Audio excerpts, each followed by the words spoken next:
Hello. Happy Saturday. Oh my gosh, I have my phone over at the ironing table so that I can look at chat when I'm ironing today. And when the stream went live, an ad started playing, and I have my phone muted, but I don't have the volume down. And I heard this guy talking over my shoulder, and I was like, oh man, it was a pizza commercial. We're fine. We survived. That was so funny. And it's funny because I thought, oh, I'm going to silence my phone so I don't get startled by the ads this time. Anyway, hello. Hello, Victoria. Welcome from Virginia. I mean, welcome to you who is from Virginia. I'm in California. Hi, Christina. Hi, Aisha. Oh, man. We're off to a good start. All right. Do you guys, does this hair weird? I never asked you guys about like how I look because honestly, I'm really glad we don't comment on people's on people's appearances here because I'm not actually about that. But I don't know. Sometimes I just don't know what to do. If Monica were here, I know she'd say it's beautiful. So I'm really glad she's not here to make you all feel like you have to say that. Hi, Barbara. Oh, anyway. All right. So, hi, Fiona. Hanging in there? Hope you're hanging in there. It's okay. I don't really know how to do it, but it's like when I don't want to wear it down, I don't want to wear it up, you know? And I don't want to wear braids. I love wearing braids. Braids are, whoever invented braids, what a genius. If you have long hair and you can, like braids, keep it so that it doesn't snag on things, it doesn't pull, it's soft, it's gentle, it's comfortable. I love braids.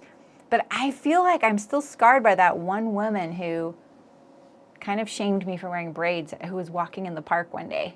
I was like, whatever, lady. Don't ever say things like that to people, you know? Anyway, all right. So I just remembered we have this little detail we need to do at the vent. But here is our tunic. It's looking pretty good, right? We have our, sorry it's white. I need to remember not to accept white projects. Okay, thanks, Fiona. I appreciate it. Shamed you for break. I don't know. I don't know, you know, and she did it in a really veiled, passive-aggressive way, but I am either 100% very naive and ignorant on certain things or 100% onto you. Like, for me, there's no in between. I don't know why. I wish I was a little bit more sophisticated and could pick up subtlety, right? Yeah, so she said something like, Heidi, hi. And I was like, oh, I think you're looking for someone else. I'm not Heidi. And she was like, I was talking about your braids. She said it in the weirdest way. And I was like, what? I was like, bye. I just kept walking. I was with my friend, too. I was like, I don't understand. But this town is very, very, very, very into looks and stuff. And, I mean, I guess I am too. But I don't know. You guys know I don't dye my hair. And it's literally only because I had no idea. I mean, I just wouldn't. I'm just not up for maintenance. That's just how I am. I'm just not.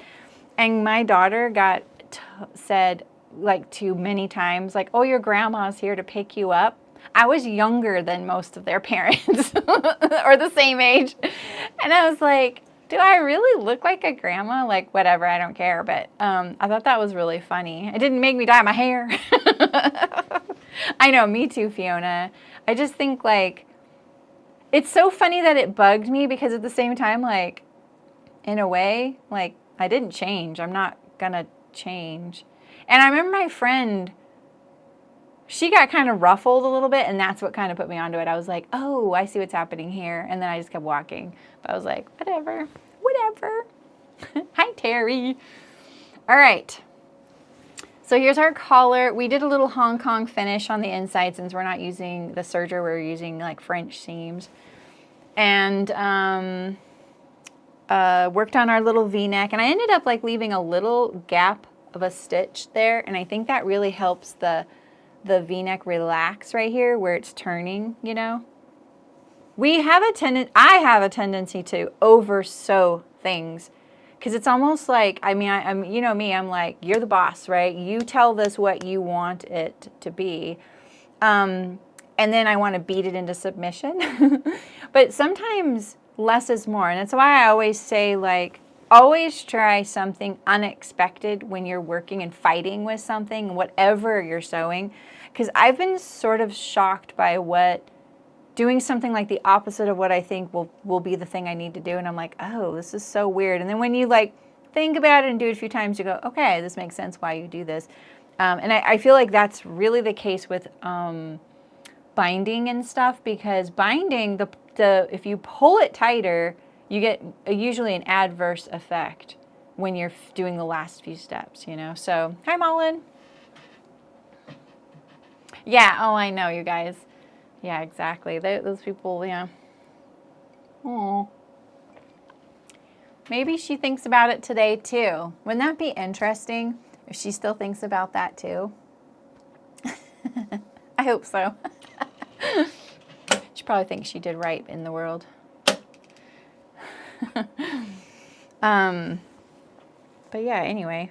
All right, so one of the things that we all learned, at least me, this week was, oh, I am still so into how nice this looks. Like, this surprises me. I love this. Like, I want to do this again now, you know? And this was because, if you missed it, I used a shearing foot, but you don't need the shearing foot. It just made it like really, really cool and easy. But I put 2 rows of like a easing stitch. So I put one where I wanted it to fold, and then I put another one where I wanted it to fold again, or kind of close. So it looks double stitched on the inside. There's a row here and a row here. But really there's only one visible on the right side. I'm sorry it's white, right? But there's a stitch here to kind of pull it in, and then one under where, you know, I pulled it in again. Yeah, it's so great.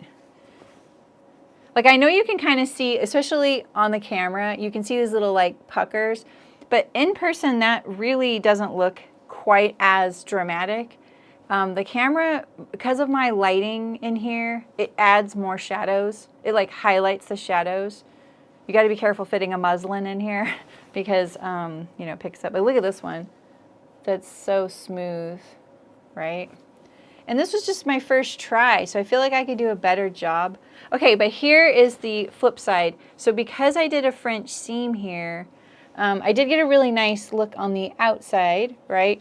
But on the inside, because I did a French seam, I had to stop the first pass of the French seam high, and then the last pass is down here. So it opened up, so it relaxed enough for me to be able to open this up and stitch around the opening, right? So this is what I'm saying. We still have a little bit of work to do right here. You could leave it, like, honestly, right? Like, if this were mine, I'd be like, no big deal. But we thought we would do kind of the fun little, like piece of fabric there, you know, stitch a little, like, house type of thing. Hi, Nancy. Nello, how's it going? So, yeah, so we're going to do that. And I'm thinking I will use just some of the white, maybe even cut it on the bias so that we don't have to worry about fraying. But I think bias might make it a little bit, it could make it easier to deal with, or it can make it harder, right? So I think my biggest challenge is how tiny this space is. So, oops. So this is, you know, it's like a 1/2 inch wide. Oh. Yeah, Nancy's my biggest braid fan.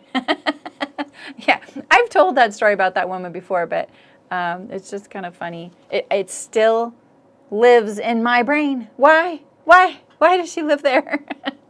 I need to kick her out. Maybe with a really sharp hairpin. Anyway, all right, so we have this. So maybe let's see how tall, as long as I'm like going into that area, right? It's like an inch tall by a half inch. That's so tiny. That's so tiny. How do I get out of this? That's what I'm thinking. Oh, I have an idea. Oh my gosh. Okay, wait a minute. Okay, so I have an idea, and I have 2 ways we could execute this. I think the thing to do would be to make a tube. Make a tube. All right. So let's just go over to the iron here.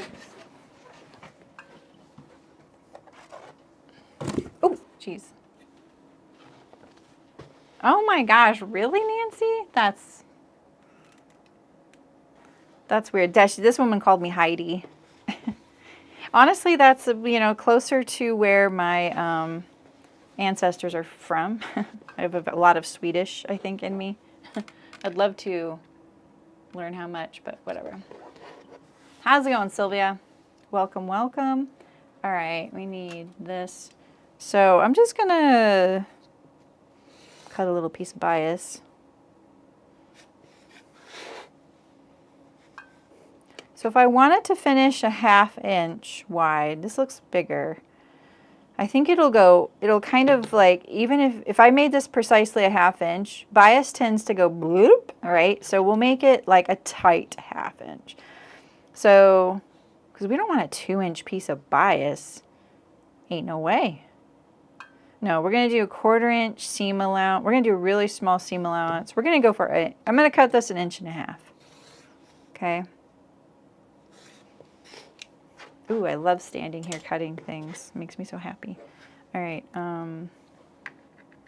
I love this little, all of my workstations need to make me as happy as this little ironing station does right now. I just want to stand here and iron. Okay, here is our tube. I think this will be enough for both, okay? All right, so I want to show you, oh, here they are. Okay. I've mentioned these before, and I've showed them like probably 5 or 6 years ago, these things. Oh, well, there you go, Nancy. Okay, these things, I don't even know if you can buy these anymore, but they're called bias bars, and they come in like different widths, all right? So if you want to make a tube, and you don't need to turn the tube right side out, you can use these things. And so I'll show you how to do it, since, so I'll show you this because it's kind of cool. But if you're don't have these, you can just sew your tube and then turn it right side out, right? So we're just going to sew our tube, and we want a really small seam allowance for this. That's why I did the 1/4 inch.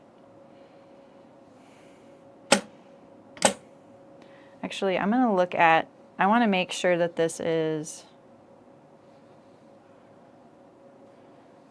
a 1/2 inch wide would be there. So I'm going to do it like right there. I'm lining up the edge to the 1/2 inch mark because we know how wide we want this. I used to work at this really cool fabric store in my 20s, and that's where I got these. So now, go back to the iron. I'm going to trim down this seam a little bit more.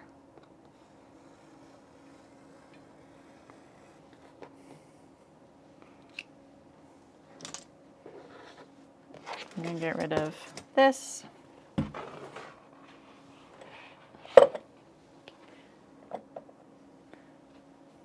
And then let's hope I have a width that'll work really good. But I think this one here, this is the 1/4, 3/8, and 1/2 inch width. And so now what I do is I stick this in here.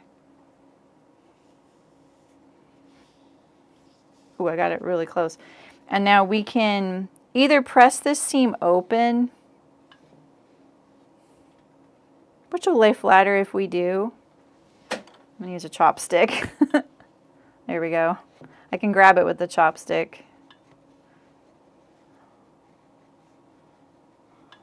Okay. We center it, and then we iron it. So these Celtic bias bars. I mean, these bias bars are used for Celtic designs. Hey, ha, whoo, that's hot. Okay, now we got this. So now we have this tube. And see, this is all we're going to see, so we don't actually have to turn it right side out. So this is used in Celtic knotwork designs, which I've done a little bit of a long time ago.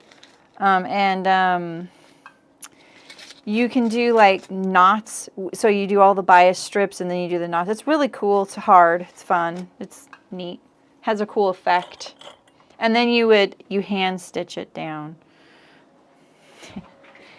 Thus, where Saremy's interest died.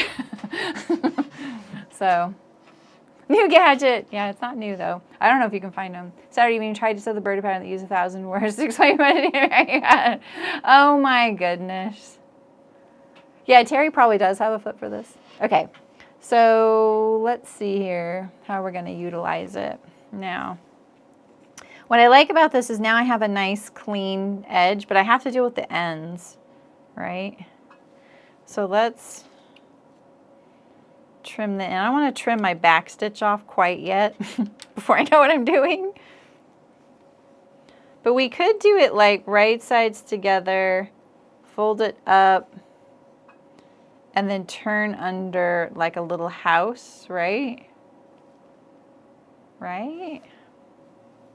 Exactly. You knew hand sewing was coming, exactly.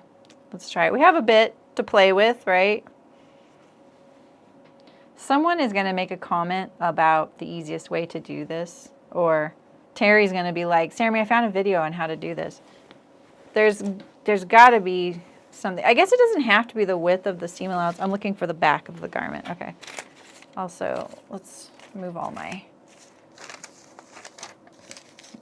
belt pieces and my sleeve out the way. There we go. Okay. So this is the back over here. So we're going to press the seam that way. The one other positive thing about doing this, even if you don't have this raw conundrum here, raw edge conundrum, is it's going to reinforce this slit, you know? So that one, can you see this right here? That's already kind of triggering me, so.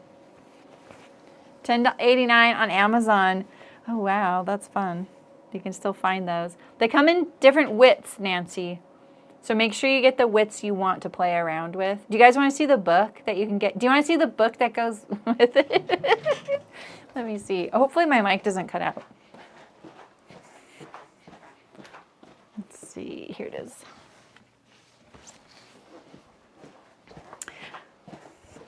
I was just showing this to Shalva. So this is what I used, was this Celtic knotwork design.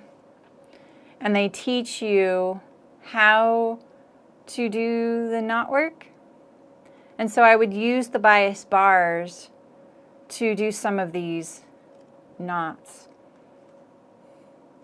It's just something interesting and new to do. I might even have a photo I can show you. I shared it in the live chat in the guild recently. The only photo I have, it's not great. See, some of this this isn't intended for bias bars, but it was a good companion. Yeah, it's a really nice book.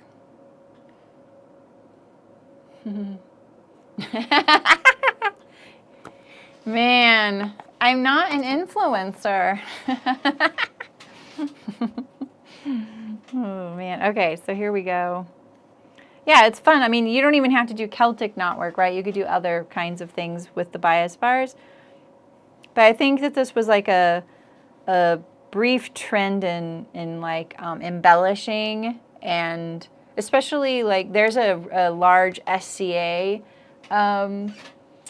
group in where I bought these, and SCA is like it stands for Society for a Creative Anachronism, which means that they get together dressed up of a certain period and bash around with duct tape swords. So you got a timer for your gravity feed. Oh, dang! Call again. Yes, we want to see the book. Oh yeah, bias bars. From the Celtic Design Company. So maybe there is actual printed material that goes along with this, because look at these spirals. I don't know what that is, but that looks really intriguing. And then this is how you do it. Oh, the books are Celtic Quilt Designs, Celtic Spirals, and that's it. So there you go. This is the price. Oh, your set one. There is. It's all hand. That's Lenny's handwriting. Mine says that right here, but it's faded. So anyway, it's a kind of a fun tool. We're using it. I use it occasionally for things like this. All right. So what are we going to do here? We want to make a little house. All right. So let's cut this down a little bit more. So when you do tower plackets, that was probably too much. You go like this. So it's like your instinct probably is to go, oh, I'm going to turn a corner down and turn a corner down like that, right? But with a tower placket, you go like this. And then, wait. Actually, you go like this. How do you do? Wait, I'm doing it wrong. Never mind.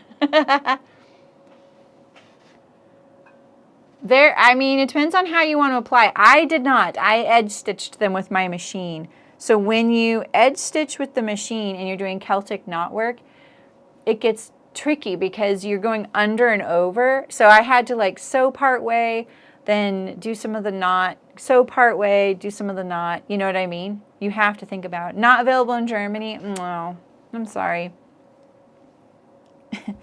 That could just be because they're older, Sylvia, too, you know. All right, how am I going to do this little corner? And why am I forgetting how to do a tower placket all of a sudden? Like this.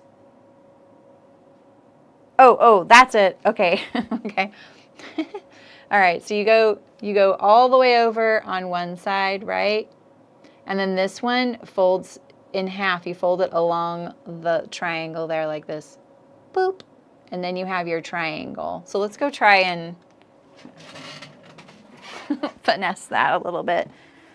This is where the iron or the hammer could be kind of handy. Granted, a tower placket doesn't have this seam running down the middle to add bulk. But we're experimenting because we like to.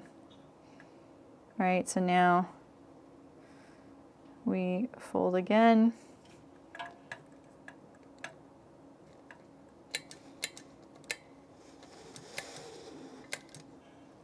That's not too bad.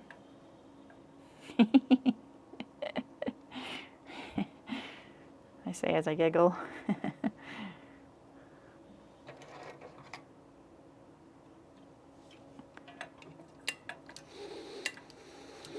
My iron, I can get my fingers very close to the iron until I hit that steam button, then it's all hands off deck.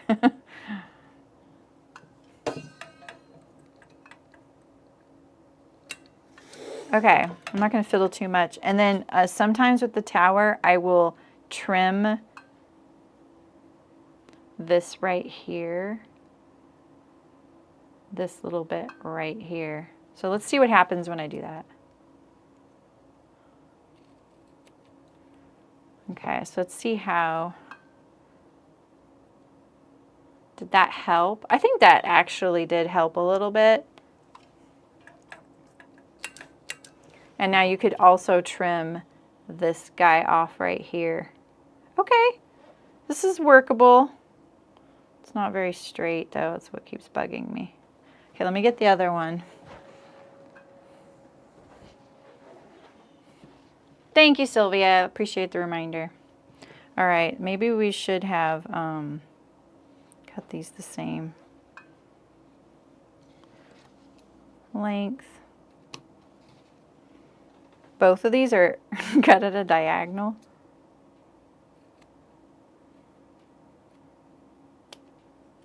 Shoot. Okay.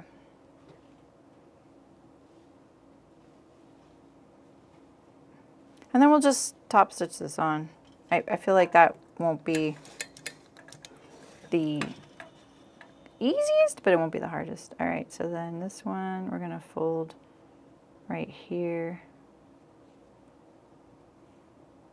Doesn't matter where you're just gonna fold it all the way over to match.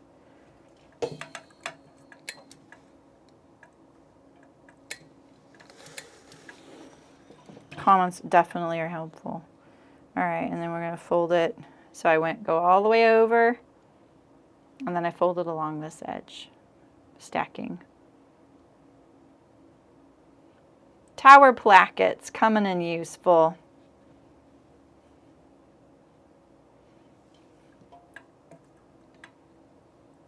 I know I'm making you nervous with my hands, but I promise I can get all the way up there as long as I'm not on this side when the steam comes out.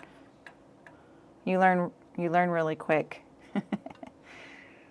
Okay, so this is the one I trimmed down a little bit. I'll put my little cup here. My trash can. Okay. And then we'll go stitch it, because no matter how perfect I get this right now, it's not going to stay that way when I sew it. Let's just be real. And we'll try and manipulate it a little bit with the awl, right? The awl. Awl is always coming in clutch.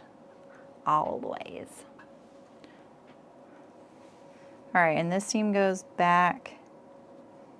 I'm going to try and enclose that one stitch down there. See now, I think this is wider than my seam though.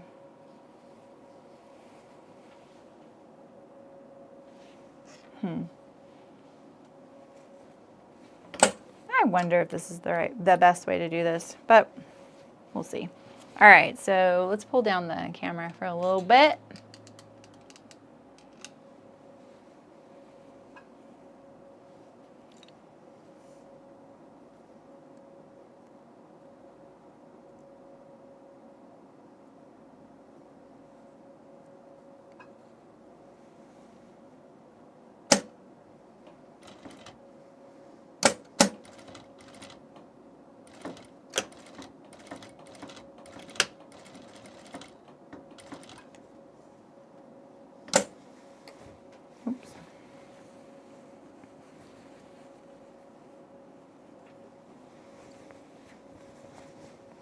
Is that still the back? That is not still the back.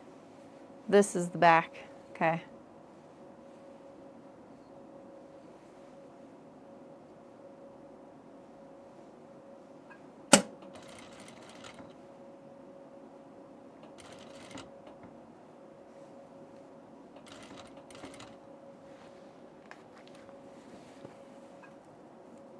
This is where I changed my French seam tactic.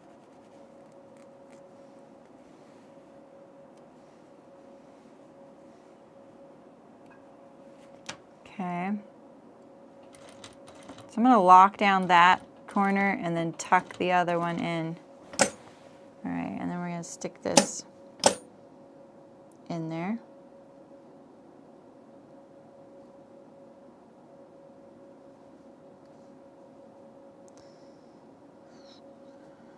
I don't know why I can't hand sew when I'm perfectly happy to do stuff like this. Because the good hand sewers are like, oh my God, I could only hand sew that. You know, like they're so good at it. Okay, I don't think my house is symmetrical, and I don't care. Okay, I went across, back stitched back over, and now I'm going to go down this side. Stick that corner in there. I'm just trying to keep my shirt straight. And I can also see this kind of going blurp because of the bias. Oh, I just had a skip stitch, I saw.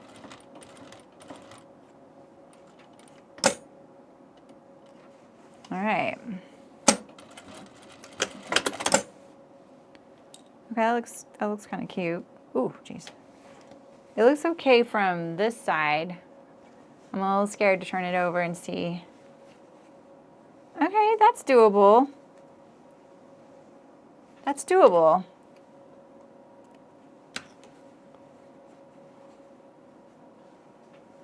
I take it. I'm fine with that. Okay, let's do this side. Okay. So this seam goes this way. Get rid of some of these threads.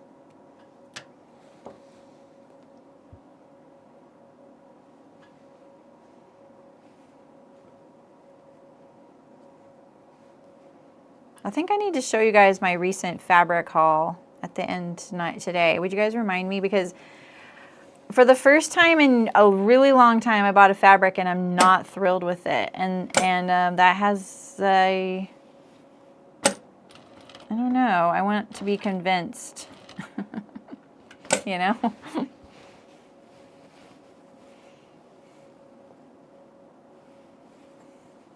Okay. All right.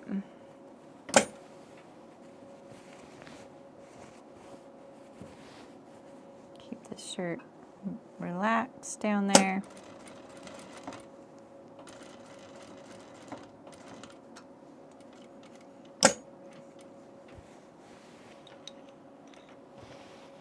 Okay, now we're gonna go up to the top.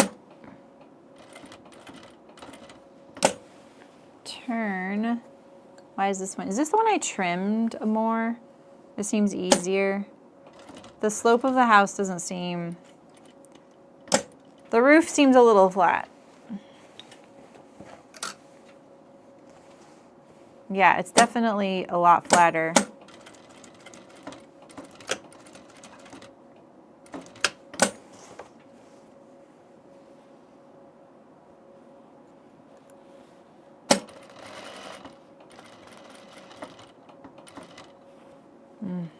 Man, I feel like the stitch length of the industrial is never where I want to pivot. I mean, seriously, like I'm always having to use the hand wheel. It's really annoying. Like, you know, it's a weird thing to complain about. Oh, I got it off center of my seam. Here's my side seam. It goes like this, see it? But I take it, okay. And we're done with that. And we've reinforced it. And my Rita shirt dress could really use this. You could do something cuter. And from the right side. I think it works well. Okay, moving on. Yeah, you like that, Terry? I think that works. I think I did something like this. I feel like, oh no. I was thinking it was the Arbor shirt, that Merchant and Mills shirt. I really enjoyed sewing that. That was another project I did for Hearts, and I never asked for the projects like back before they offer, but I might ask for that one because it's becoming fall. And I really thought about that shirt when I made it as kind of like a love letter to Michael, you know, especially when he was looking for a job. I was like, oh, this shirt will be so nice to have when he has his new job, you know, and now I want to get it back. So, because it's cool shirt, and it had that really cool selvage on it. So we tried to use it a few places, like the inside of the collar stand and I feel like the sleeve vents is what I'm thinking of. So maybe I didn't do something like that, but whatever. All right, so this sleeve has darts. I only have one sleeve, by the way, because silly me, I had this project for so long, and all that time, I never looked to see what the yardage was, and they gave me the right yardage if the fabric had been 44 inches, and so this is my one warning. If you buy a pattern from Style Arc. Same with Wardrobe by Me. Make sure you check the fabric width that they're giving you the yardage for, because for this one is 58-inch wide. So I don't have enough for 2 sleeves. So we're going to have a 1-sleeved tunic until we can find more. So they put the bat signal out because they're like, you know, so I was like, does anyone just have like this size piece? Because we just need 1 sleeve, and maybe someone has it in their stash. So she's asking the employees, you know. So I'm going to sew the darts along the bottom of the sleeve first.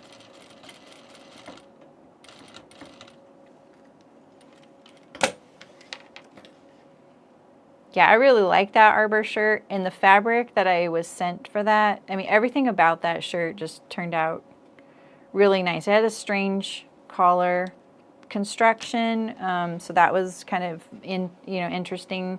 And I've gotten a funny comments on that video too. Someone told me I sewed it wrong, I think. I was like, no, I didn't. I love YouTube.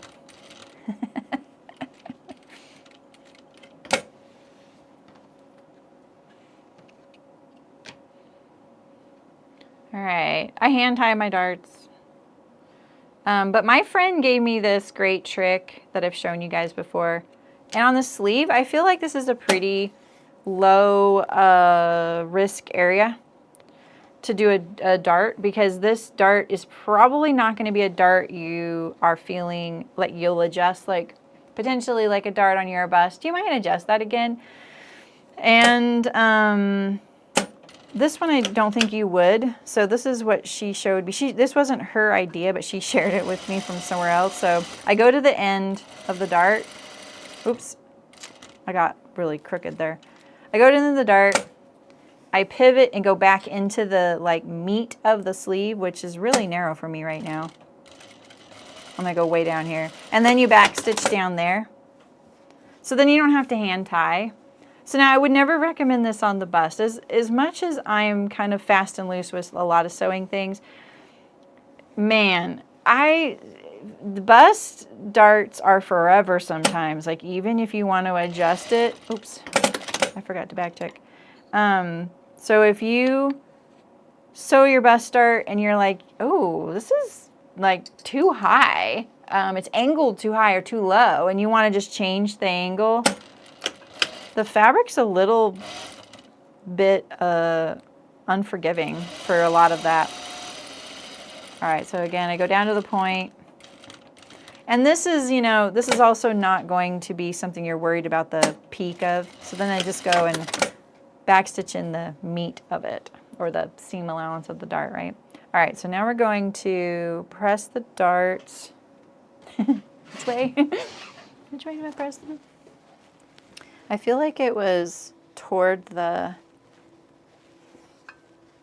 underarm. Let's read. Oh man. Let's see. Press the dart.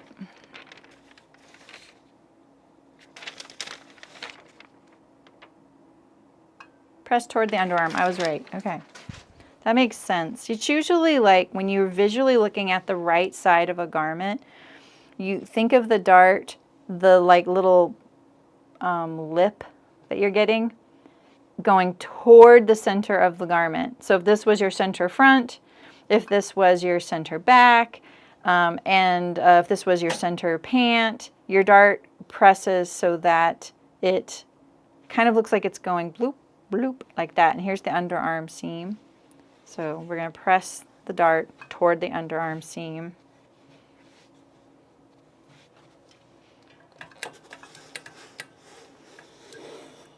If you can't tell by the contour at the seam line here, you know, because that's also an indication. And then like side bust darts can go either way. They can go up or down, depending on what you prefer, you know. Hi, Julie. How's it going?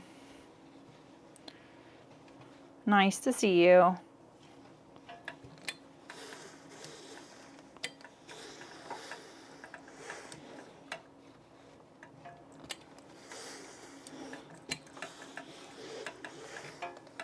Get rid of that wrinkle there.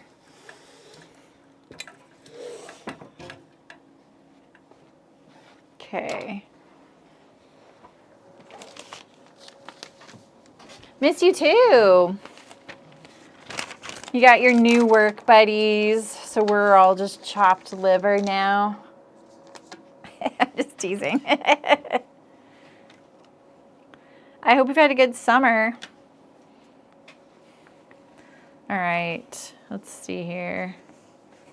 Wrong site. We're doing French themes.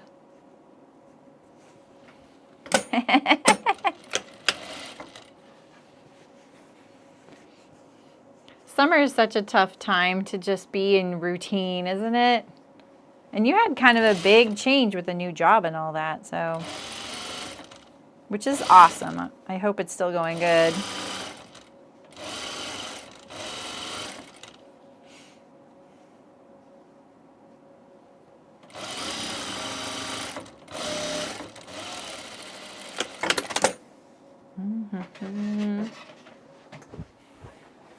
I will say it's kind of cool that we only have to do one sleeve today, and then we can get to the belt, because I'm excited about the belt. I read the directions, and I was like, oh shoot. Everything everyone has said and complained about these instructions is now going to get proven to me. And then there was a sketch, and I was like, oh, never mind. Because there was one spot I was like, wait, what? And it's because there's a really tiny typo, and the typo kind of confused me. It was like where they put the piece number in one of the steps was just like a couple words in the wrong spot. Kind of funny.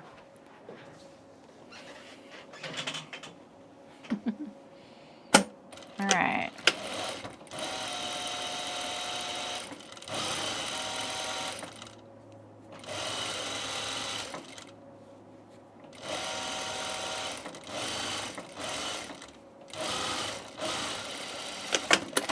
Okay, so now let's do our underarm seam here.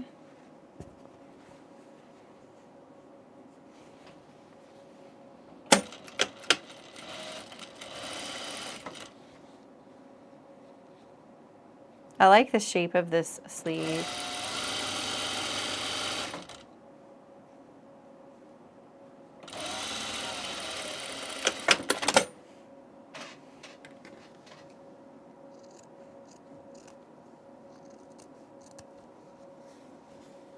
A little bit of trimming we can do right here.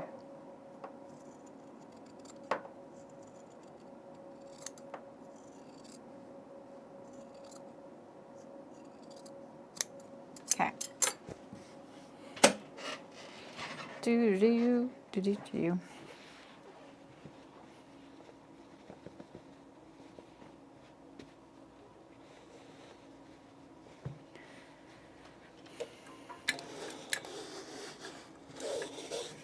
I think I could maybe trim this a little bit more as well. My idea of a 1/8 inch seam right there is hilarious.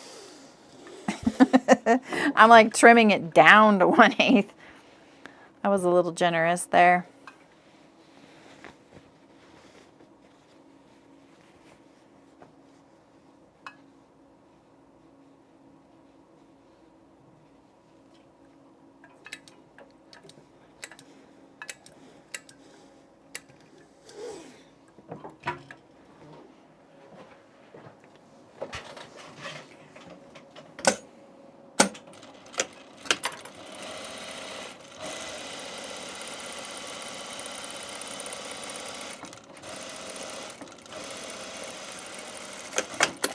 Okay, and now we can put this on the armhole. There's only one notch indicating the front. So I think it's this one here. We can do this wrong sides together. There's no, wait, was there easing? I don't think so. Let me double check. We can use the shearing foot in the middle of the new bathroom. what's the word there? You're middle of a new bathroom. Is that sounds like a good thing? Is it not a good thing? Or a remodel? Is the word remodel in there? All right, so we're going to offset these seam allowance thicknesses there. And just see here. I'm pretty sure there's no easing, but I could be wrong. No, I don't think there is. We'll try. If there is, we'll fix it. We're going to French seam it in, by the way. All right, so this seam at the shoulder is pressed back. So the one at on the sleeve will press forward. Again, just to offset that bulk up there.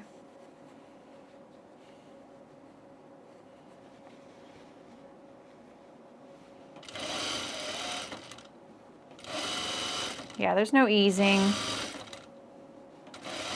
I'm about to make French seaming a set-in sleeve look really easy this time. Oh,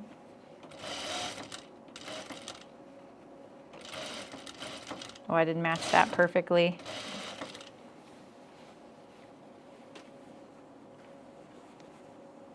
Oh, of a new bathroom. Oh, I see. So you're... Oh, shoot.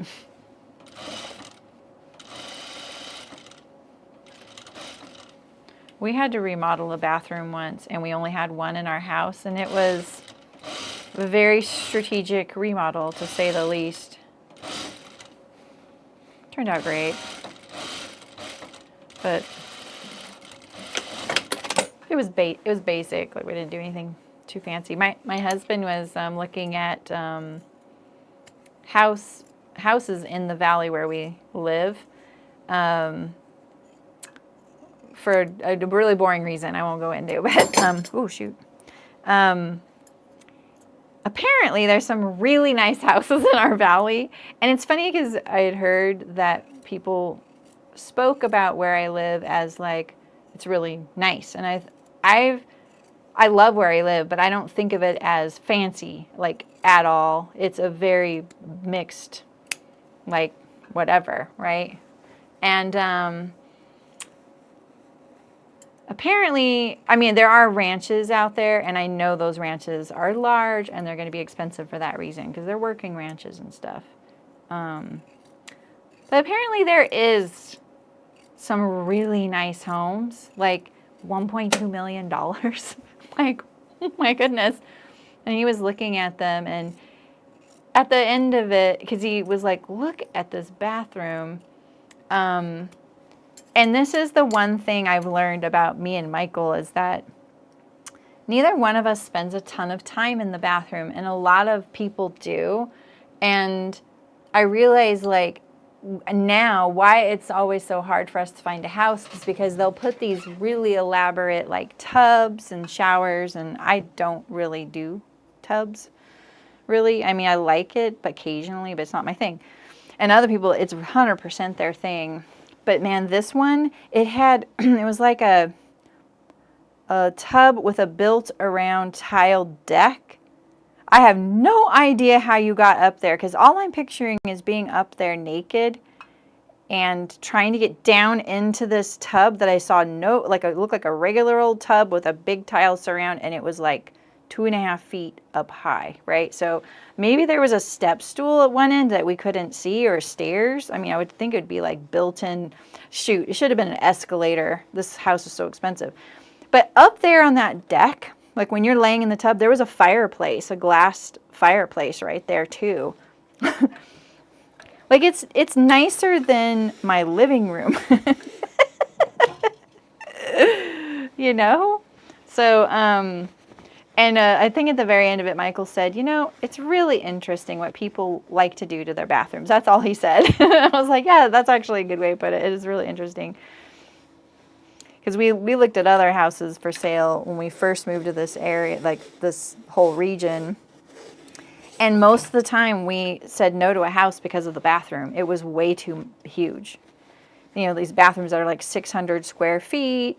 They have like almost like jacuzzi or hot tub type of situations. I do not want that. I use my tub right now as a plant for my plants. So, yeah. You have only one full bath and a half bath. I just say somewhere else. Yeah. Yeah, your contractor seemed really good at planning. The other thing about bathrooms is that, I'm all for a really nice bathroom. Like my bathroom, I love it, and I think it's really nice. And I think if Cricket were to say anything about it, like she's a really good judge of, like what's actually happening in the world for construction and modern stuff. You know, like she's paying attention, and I'm not. She would say, Mom, there's a lot of like dated elements to it. You know, like the tile needs regrouting and junk like that, right? But I think like the problem with a lot of bathrooms is that the things that you remodel it with are so permanent, right? Like if you pick tile and that color is just hideous to the next person, that's a really expensive thing, you know? And so I'm really excited when I just see a bathroom in white tile. I'm like, yeah, I don't care if it's not trendy. Just because what if we wanted to sell it, or what if I changed my mind or something, you know?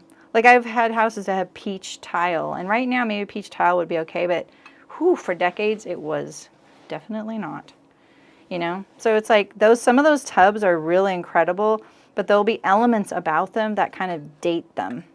And I think that that's kind of one of the drags about bathrooms when you're remodeling and shopping for a home. And sometimes you're limited to what you can buy to remodel. You have to pick some of those elements because of whatever your constraints are. So when I iron this French seam, you see how I'm curving it in the shape of the curve that it's supposed to be? That really helps.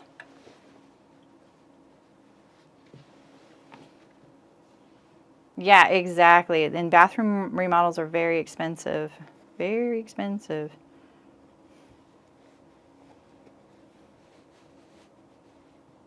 Just pulling this around. This would probably be a little easier draped over my salami. Right? Like this sometimes. It is a little easier. It would be easier if I went like this, actually. Put it inside like that.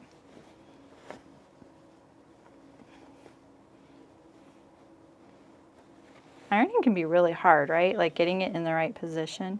And this, for a French seam sleeve, I think that's the hardest part. This is what I usually do. I just pick up the salami and move it around like this.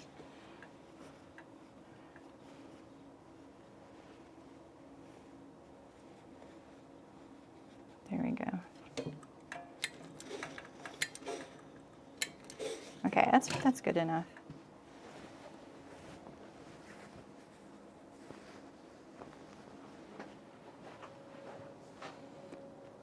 You still remember the, oh yeah, avocado green. Uh-huh. There's still some of that in California, Terry. The sepia brown. Your whole house, yeah, exactly, right, Victoria? Yeah, it's crazy. Exactly, Elizabeth. I guess that's the time to get a gym membership. You've seen my bathroom in a few of my photos, part of it, not really the whole thing. It's really neat. The shower is, I think the one thing I've learned that if I were to be kind of a picky about my bathroom is that I really like the shower, walking into the shower, not stepping over anything. I'm done doing that. I hate stepping over things. And this one is big, and it was supposed to be a sauna, so, and it's not. So there's, you know, like a couple of not chairs, but like the corners have a seat you could sit on, which I think I'm going to shave my legs and do, but I never do. I just set my foot on there. But it also has 2 shower heads, and we never use the other one. It's also really hard to clean because it is tile, roof, sides, wall, everything. So I don't like it for that. And then the tub, it has this stained glass window at the front of the end of the tub, not a window to the outside. It has a light behind it, and so you can turn on the light and it lights up the stained glass, which is really sweet. It's kind of definitely a little custom detail they did for themselves. I like that, but I don't sit in the tub to enjoy it. So, oh, that'll be great, Julie. All right, here's our sleeve in there. I didn't get my seam lined up there. Don't tell anybody. All right, we just need to hem this and it's done. Doo-doo-doo. All right, so we pushed this seam this direction. Okay, okay. The hem allowance on the sleeve is double what it was on the hem of the shirt. Isn't that weird? Okay, we do that way, and then this one goes this way. Okay.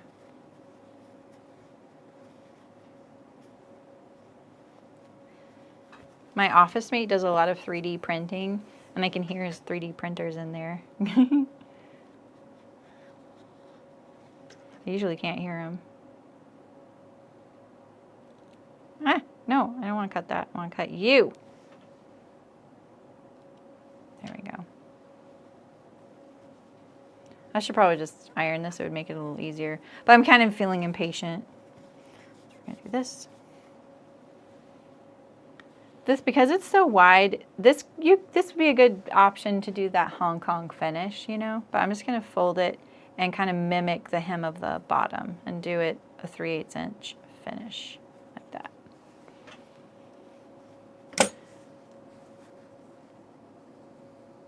Oh, yeah, that's true, Aisha. Yeah, smart then. The reason I don't use our tub is because it is built for someone Fiona's height. I am not exaggerating when I tell you that I can't even sit in it.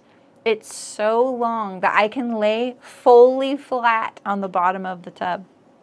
Fully flat. I'm 5'4", okay? Tiny bit over. It's so long that if it's wet, like if it's filled with water, this is going this way, I'm just making sure. If it's filled with water and I'm trying to sit and lean against the back, I go whoop, right under. So, no, it's not comfortable. I would need like furniture. So I just decided one day I was, you know, I had this interesting weird plant stand and I just picked it up and set it in there and I put plants on it and they love it in there because there's a skylight. Oh yeah, totally, Terry, you would.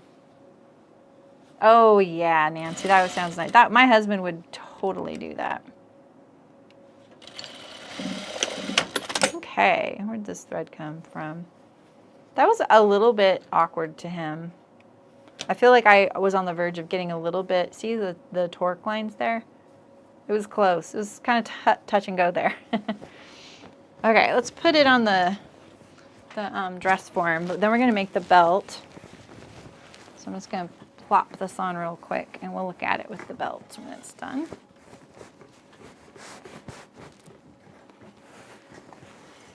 She's ready for archery. She has her one arm. It's probably the wrong arm, but hey.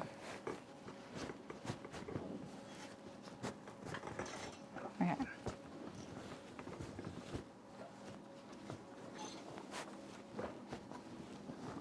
All right, so let's see. Let me change my thread color here.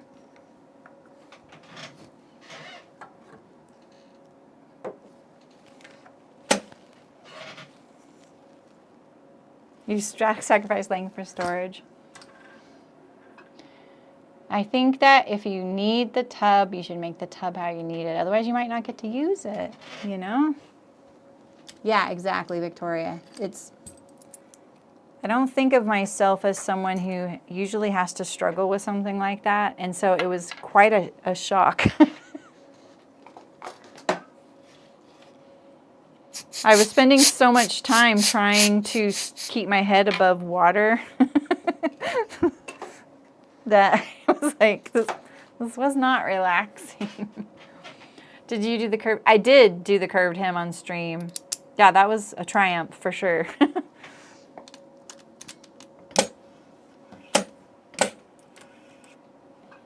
Okay. I already read the instructions for the belt. It's going to be a fair bit of ironing. It's like but it is very interesting and kind of surprised me a little bit how to put it together. So the finished belt, when it's sewn, give you a visualization, looks like this. All right.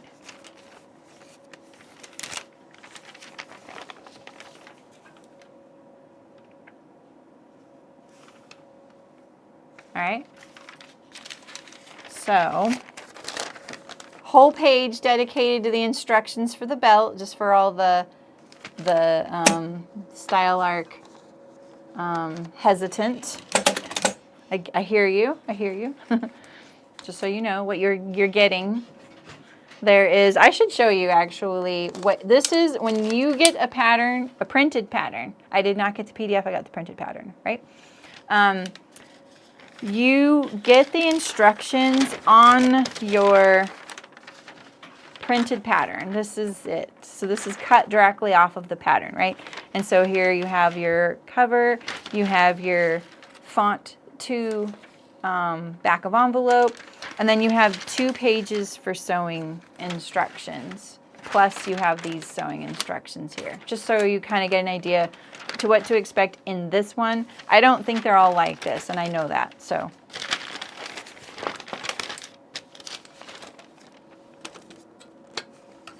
But I think they'd sell more if a few people were less hesitant. I'm sure they sell fine. I don't think they're not doing good. All right. Which one's which? This one is this one. All right, so we have 4 pieces. And I've never in my sewing life seen this symbol on a pattern. So that was entertaining. All right, so we have 2 of this one. And wait, did I need 4 of these? Cut 2 pairs. Oh yeah, I need 2 pairs. Why? Why do people write pairs? Just say cut 4. If you don't know you need a left and a right, oh my goodness. Okay, so I need to cut something. How did I not notice? I have tons of fabric, don't worry, tons. Well, shoot. 2 pairs, main and fuse. 2 pairs, main and fuse. Cut 2 main and cut and 2 fuse. Okay. Here I am like trying to make you feel more confident about getting a style arc pattern, and then I'm like already doing something wrong. Okay, that's this one here. So we need this one. Good thing we didn't have a whole lot to sew today, huh? You know, the first time I ever saw the term, oh wait, no, it wasn't cut pair. What was that? One of the jobs I had, my very first outdoor technical company that I worked for, no grain line either. Oh, did I cut these all this way? Oh, I did. Why? That's interesting that I did that. Okay, anyway. They used to say, cut to flip. And when I first saw that, I was like, I don't know what this means. They were like, what do you mean you don't know what cut to flip means? I was like, do you mean you cut, like, I don't know. I just didn't know what that meant. But what they meant was you need to cut 2, 1 left, 1 right.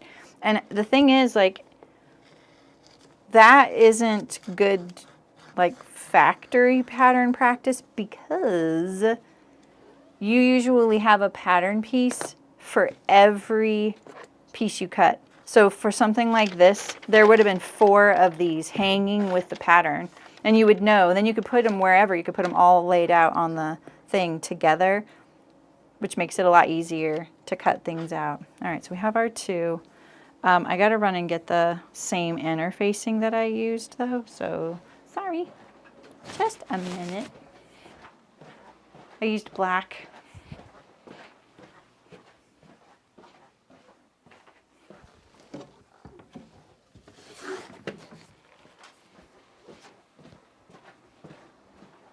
See what I mean about walking so far?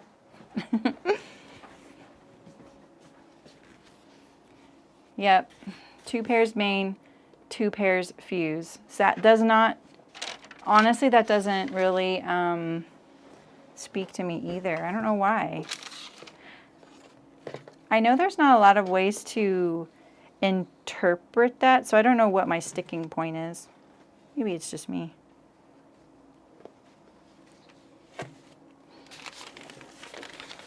The thing is with this pattern, oh yeah, that's the straight grain. See, straight grain. There's no grain line, but it says straight grain. This is a symmetrical pattern, okay? So in other words, all you have to say is cut 4. It doesn't matter which way you lay them out. You're going to get the 4 you need. You don't actually need right and left when it comes to this piece. 4 main fabric, 4 interfacing. Yep. Because the belt has a, I just realized it right when I looked at it when I was showing you. I was like, wait a minute. There's a center belt, right? There's a center belt, and then there's an end on each end, right? And so these are the ends. That's why I didn't have enough. So I'm a little worried I don't have enough of the other thing now. Cut 2 main and fuse. Cut 2 pairs. So this one is also symmetrical. And the other funny thing about this is this little piece got cut off, stitched to top mid. So I taped it on here. All right, can we get this here? Like, can we get 2 side by side here somehow? Or am I dreaming? I'm just gonna cut a little chunk off because it's kind of awkward and hope I can get that off. Okay. So this needs to be ironed.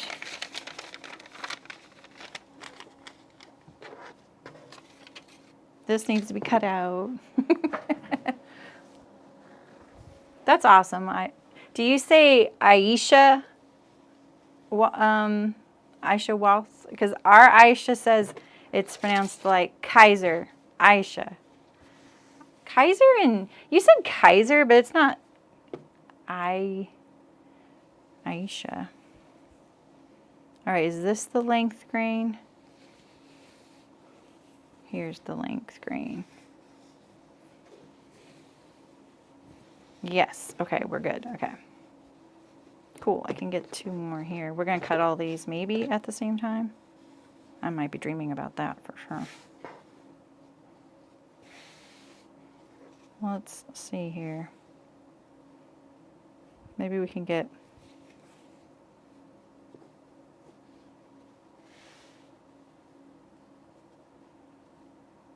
yeah, that's true, Nancy. I like the color coding. It looks fun to have to do. I like to create. Let's just not make that complicated. I'm going to spend so much time trying to get that on there. I'm going to pin this because my mat's not the right length.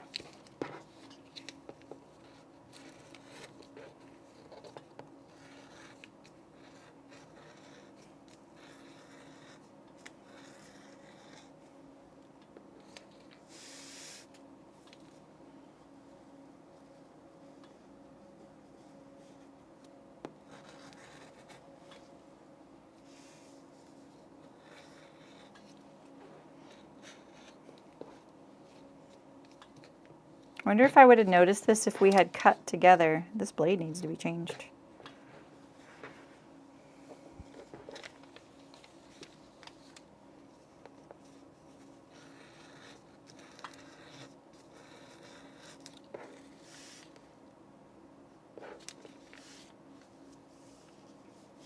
Aisha or Aisha. Aisha. It was funny to see both of you consecutive comments.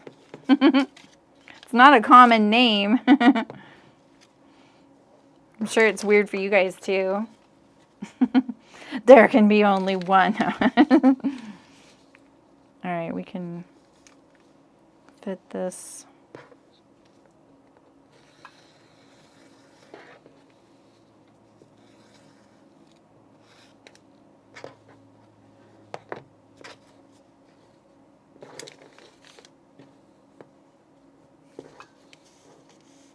I didn't even need to flip that because, like I said, it's symmetrical. So again, they could have just said cut 4.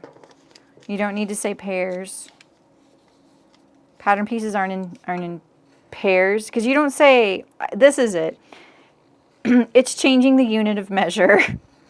I'm a very literal person and very logical, and so this is definitely probably just me. But you don't say cut half a pair here. Or 1 pair. They're not saying 1 pair in the other things. Are they? Wait. They say cut 2. They say cut 2 when they mean 1 pair, and then this is 2 pairs. See, that would have triggered it for me. If they were saying 1 pair everywhere for all those things that say cut 2, and then when they got to one that needed 2 pairs, they say 2 pairs, I'd be like, wait, that's different.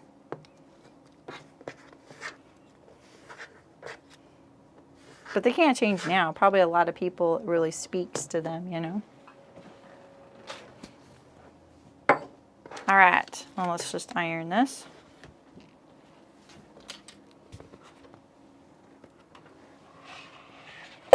Exactly, Elizabeth. Thank you. Exactly.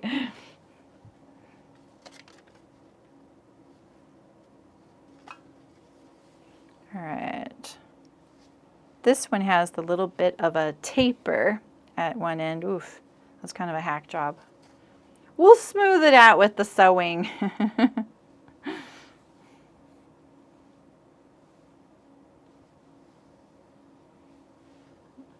Look at, even the back of this fabric is so pleasant.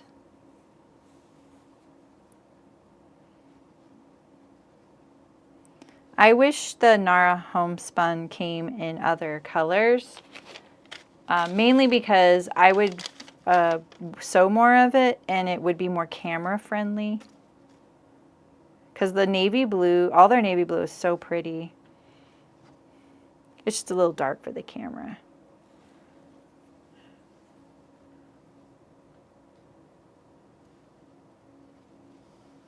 It's so wrinkly.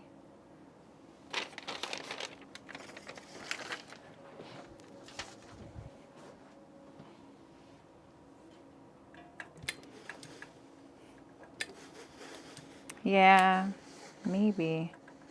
But this right here, it's symmetrical.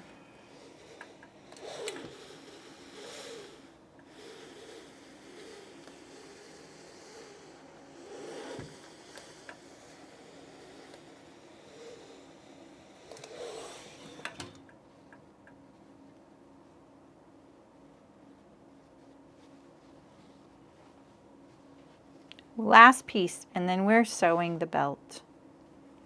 So skip ahead if you want to see that, and you're not sitting here live with me.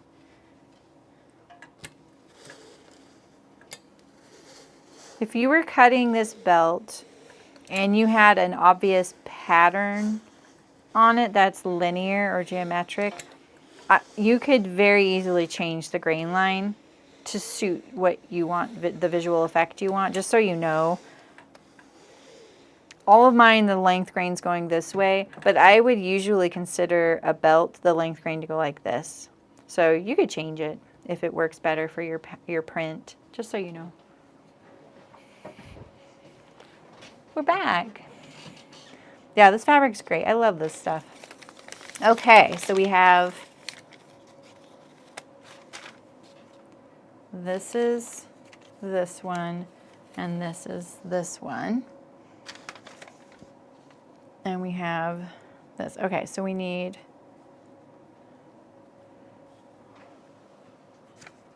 one pair. Yeah, and then I'll show you what that means. So funny. All right, we're just gonna sew the ends. So this is the longer one, the one we had cut one pair. And then we take these shorter ones and we sew them to the short ends here. Did we do a test of the...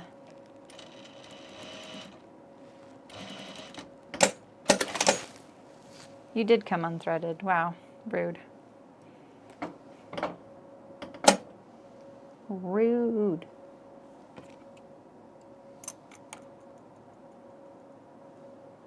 Okay. There we go. Now we're ready. And I'm assuming 3/8 inch seam.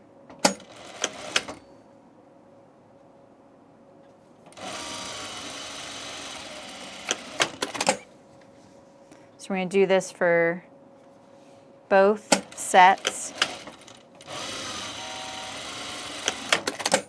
And now do it for this set.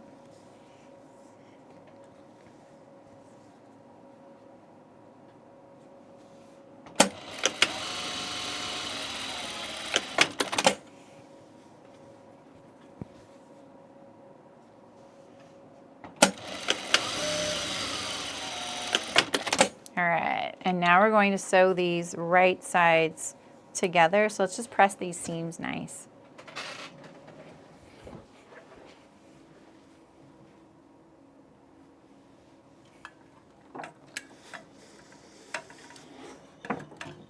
Get rid of the dog hair.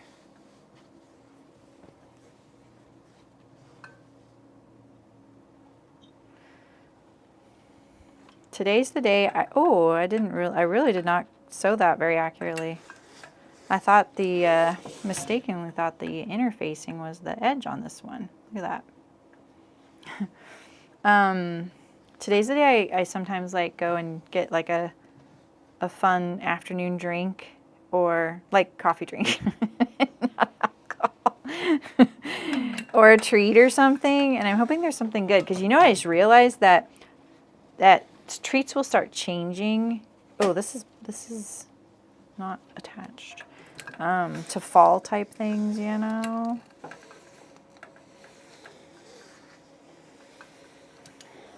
That's kind of exciting.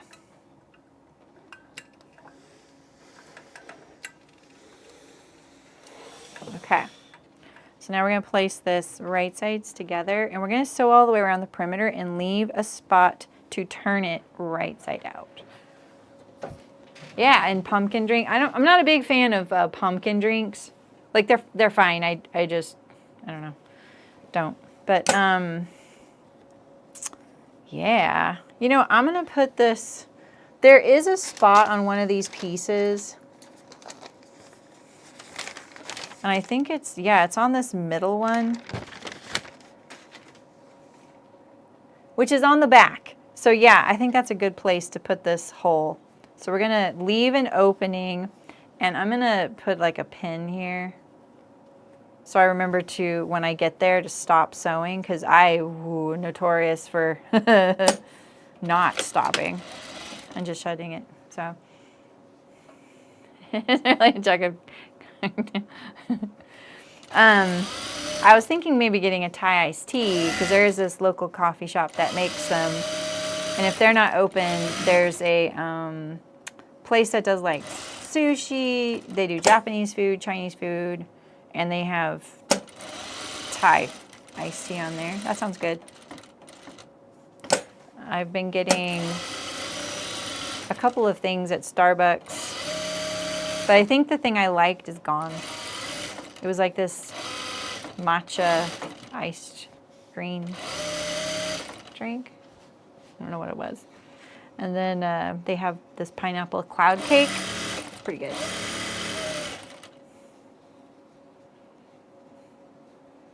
But I didn't go last Saturday, so.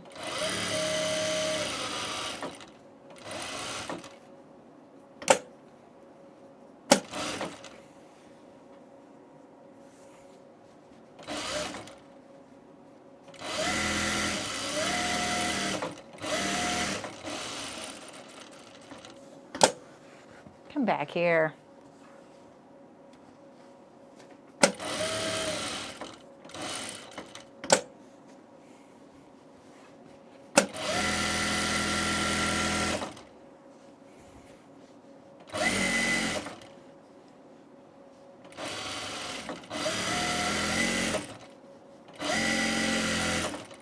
Okay.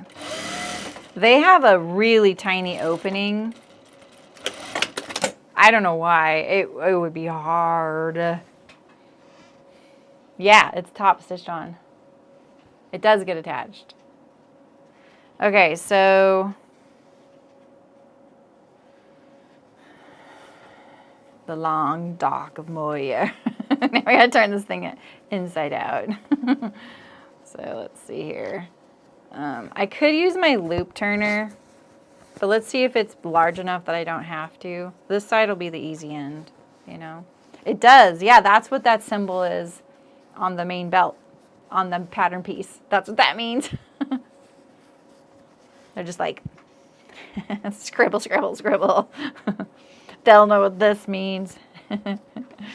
Okay, so I wanted to be really mindful of these corners.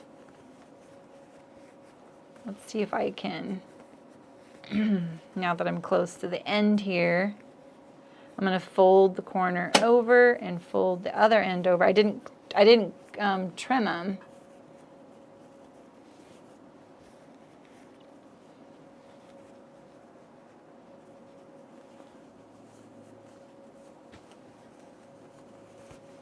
What?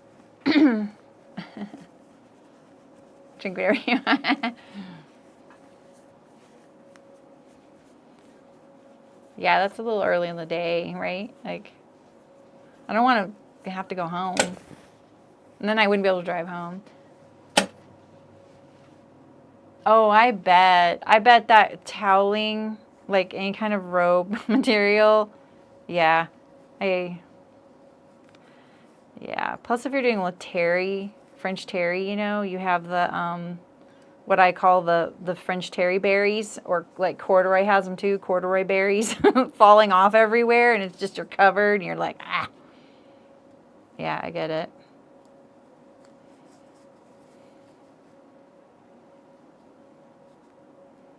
I could have done a better job on these corners.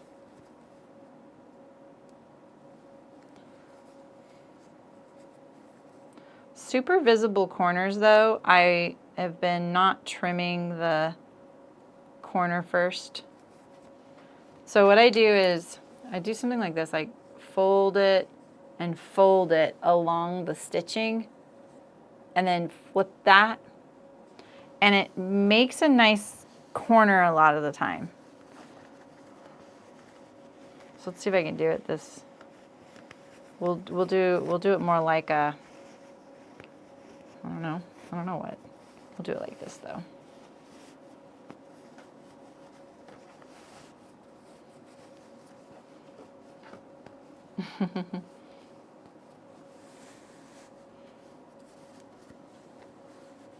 Oh, maybe I think I'm just gonna have to flip it all the way and do it at the end again. Maybe I should have trimmed the corners, just because it's so long. The little one will be, we have to do the same thing with the little guy. But that one I'll use maybe my loop turner. So where's the hole? Here we go. Oof. That's not happening. Let's hope I can get a nice corner. I try and keep it loose as possible at first. And I'm going to try and do the flip.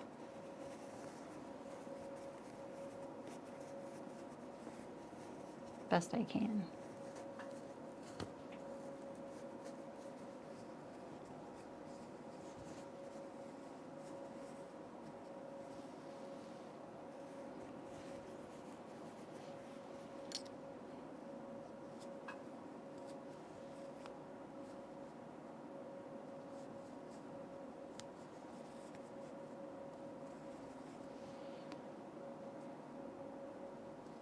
Let's see.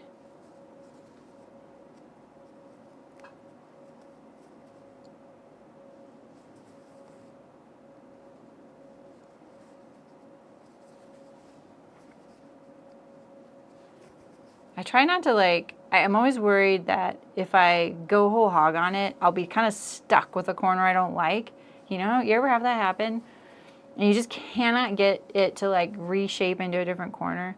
That's why I kind of just hesitate, sometimes push it back in, but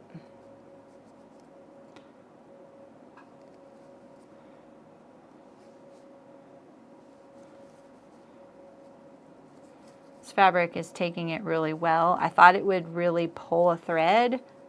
It might when we do the narrower one and the loop turner. Okay, that's not too bad. All right, so let's go and iron it. So I'm gonna iron this so that I'm ironing the seam first open rather than pulling it all the way to the edge immediately.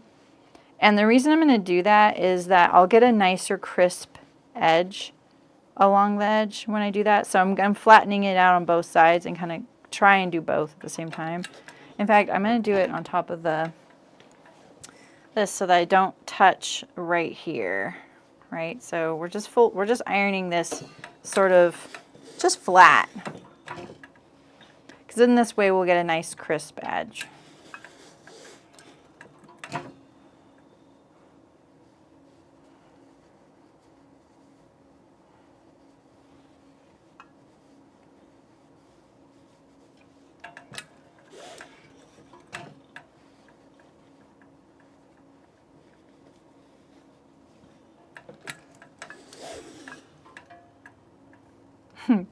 Calling it the karate belt.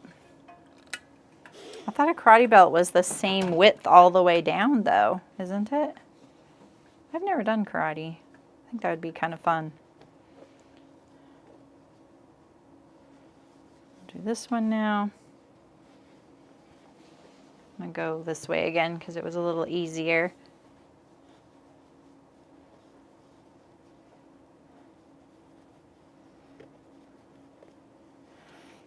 Yeah, I've been thinking about doing some new video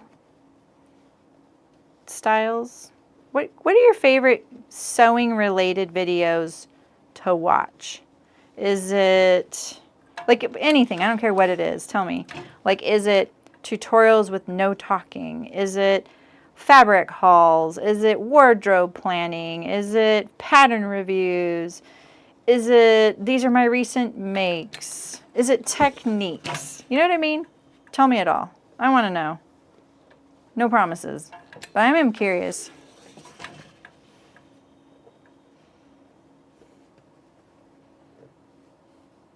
Sylvia, no one has ever said I have nice hands. You know what? I like my hands because they look like my mother's, and that feels really neat to me, and my grandmother's. But no. In fact, I remember one time recording this video with my assistant, and she held the camera while I was sewing. This was when I was production sewing. And when she showed it to me, we were both watching the playback. And it was so obvious, because I have really hairy arms, and they're not really hairy right now. And she said, I promise your hands don't look that bad in real life. And it was the exact thing I was thinking of, and I just bust out laughing because I was like, oh my God, how unappealing are my hands and arms. It was so funny. Okay, wait, what are you guys? Tutorials with no talking, just pointing or just holding things up close so you can see. Okay. You enjoy all of it. They're about 5 centimeters wide and very thick. Yeah, they're very thick, yeah. Tutorials and techniques. Julie likes the banter. Okay. Hi, Kathleen. Fabric surrender. Hold them up. Wait, what is it? Stick them up. I don't even know. God, can you imagine me robbing something? Imagine what I would say. I'm really sorry, but can I have that gum, please? I promise I'll bring you money tomorrow.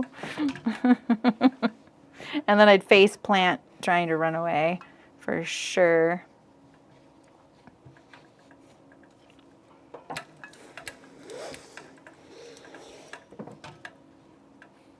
Techniques. Okay. You missed the honest pattern reviews. Oh, you know, Deb, I just feel bad about those. I don't know. I've actually thought about taking them off my channel.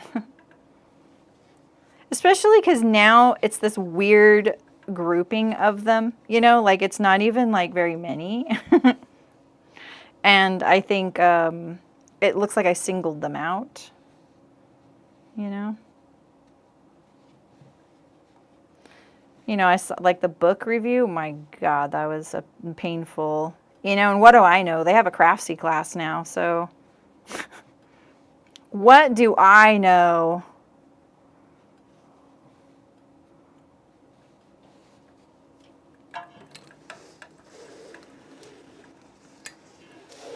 Oh, you are? I'm glad to hear that, Aisha, because I can't tell if anyone's watching them. And I actually thought today, maybe I shouldn't do these, because if no one's really like watching these, then I could just put them on my channel and I'd probably get a little bit more mileage out of it. You saw me sew this straight. Why doesn't it look straight? You always like videos where people show the whole approximated garment plan in their wardrobe. Oh, you like the wardrobe thing too, huh? I'm not very good about that. You like it all, watch them all, but I agree with Aisha about the videos you're posting in the guild. Quick and pack them. Oh, cool.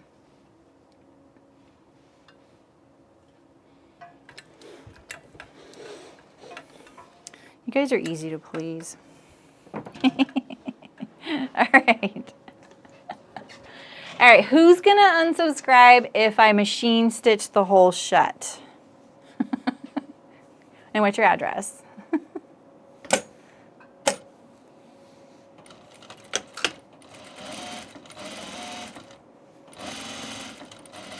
You're not here for couture.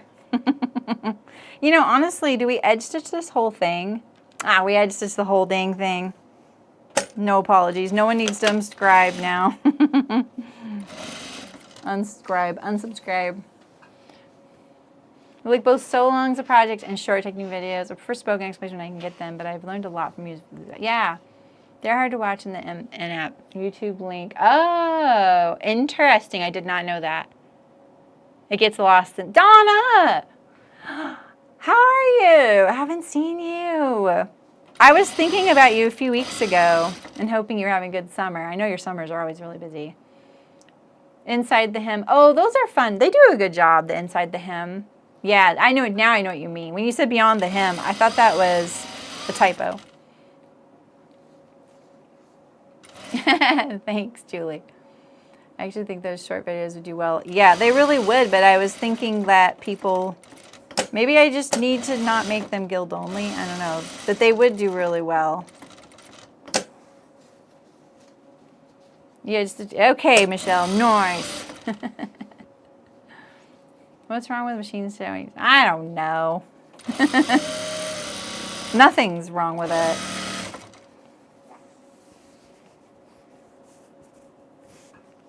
Oh, is that what it is, Elizabeth? Okay. No, it won't. They're not on YouTube. They're not on YouTube. None of those videos, except for one, is on YouTube. So, they're only in the guild. You guys can't upload a video that long, but I can. So, I don't need to put it on YouTube. So, just been busy. Cool. We missed you too. We're here. We're doing our thing.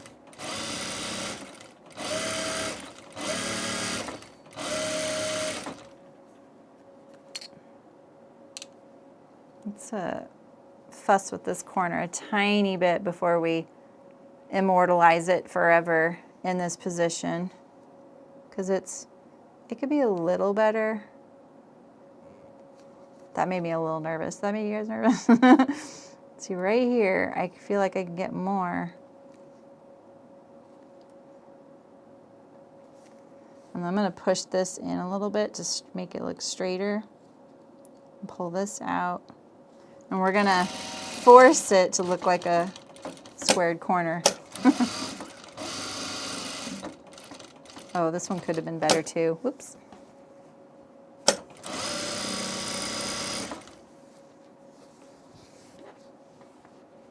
I like that, Aisha.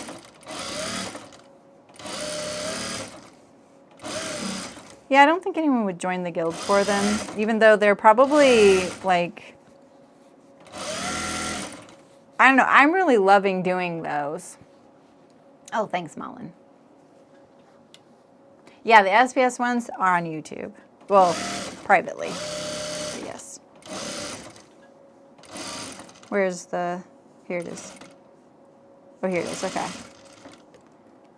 You can see my backstitch thread right here. Oh, I think I just double sewed that. All right, so here is the bases of our belt right here. My machine does run like butter. All right, so now we're gonna do all that again with these skinny little guys. So we have, this is our centerpiece this time, and it's the one without the taper. And then we have the tapered, we have the tapered ones. See, this one's longer here. Or, I mean, sorry, wider. See? So I think the wide end goes to one of these, yeah. Like this, and like this. And like this, and like this. Like this. And like this. Okay.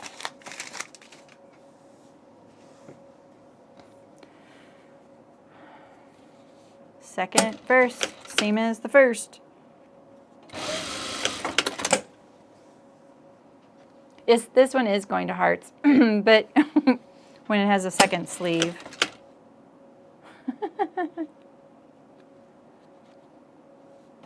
Oh, that's great. I'm glad you can do that, Rachel. That's awesome. I mean, I don't really like the idea of being on your big screen, but you know, whatever. I do it too. I watch this this YouTube business kind of channel that I really enjoy. In fact, a lot of people would really enjoy it, even if you're not a YouTuber, and it's called Colin and Samir. They're two names, Colin and Samir. And they interview a lot of YouTubers, and they just talk about the business of YouTube. And it's just kind of interesting. Like, a lot of it does not pertain to me or my channel at all. I just find it kind of interesting. But they just did a shorter video about how YouTube has now surpassed Netflix as far as viewing hours. And they interview someone who like worked on like the Walking Dead series and stuff like that, and knows a little bit about this stuff. And a lot of it is due to the fact that you can watch YouTube on a device like a Roku or your TV, right? I was about to iron. I don't know what I was going to do right there. So it's kind of interesting. Like, they usually interview a YouTuber that is hugely popular that I have never even heard of. So that's why I say, like, none of it pertains to me, really. We're talking about really gigantic people, and the ways they grow their channel is counter to what I would do. I mean, it's not counter. It's just that they don't do any DIY YouTubers, really, to speak of, unless you're going to talk about, like, someone huge like, I don't know, Hank Green, you know, or something like that. Or, you know, I wouldn't even consider him DIY. You know what I mean? Like, there's some big folks there, but that's it. But I just find it kind of interesting. You learn about these people that you've never heard about. But if you want to understand, like, the future of media and how you're consuming media, they know. And I'm always like, nuh-uh. They're usually right. They're not predicting. They're basing it on, you know, fact. So, all right, so we need a pin to remind us to stop sewing there. I'm not looking forward to turning this one right side out. So this, yep, okay. Hi, Jackie, nice to see you. We're making a belt right now.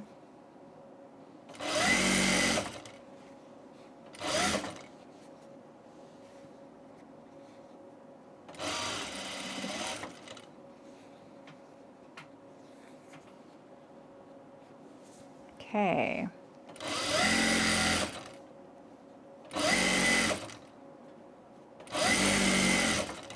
And at the end, I'm going to show you my fabric, my recent fabric haul.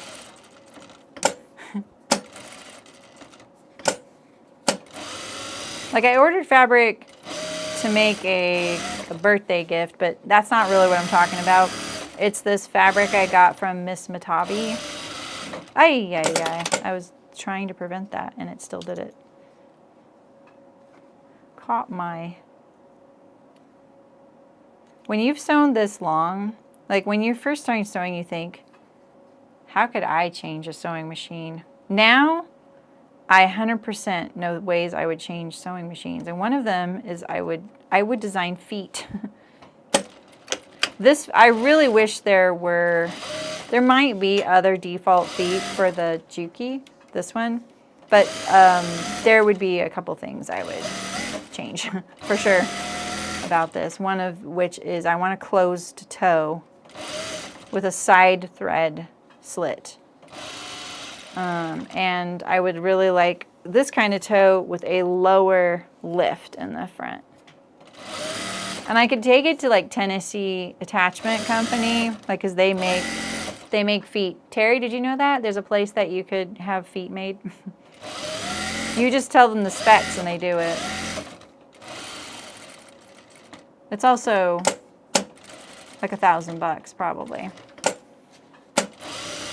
Or you could do it in like, I think there's a place in Taiwan that'll do it for a few hundred if you have the resource, but I don't know what it is. All right, here we go. This time I'm going to trim my corners. Thought you'd like that, Terry. Oh, I don't want to, but I'm going to.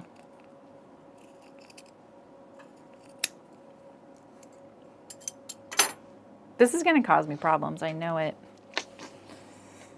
But it's so narrow, and this fabric is not thin, you know? Plus I interfaced it. I'm reinforcing it because I'm scared. Okay. You want the tiny foot like yours for my... This is tiny to you? Really? What do you mean? Oh, you mean my zipper foot? Yeah, I could have made a smaller stitch. It's not very long. I just wanted to sew it again though, you know? Because if I fold it like this and fold it like this, that's just too much.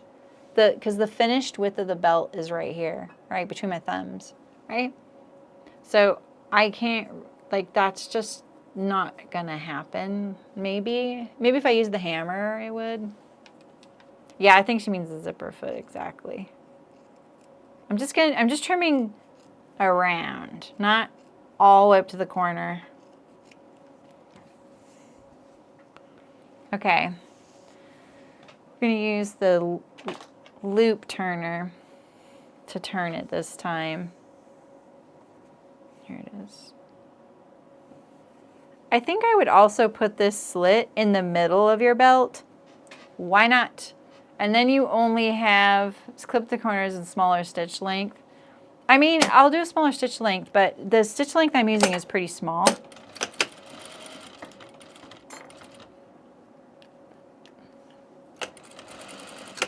Okay.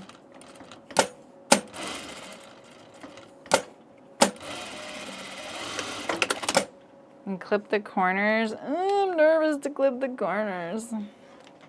The fabric is a very open weave.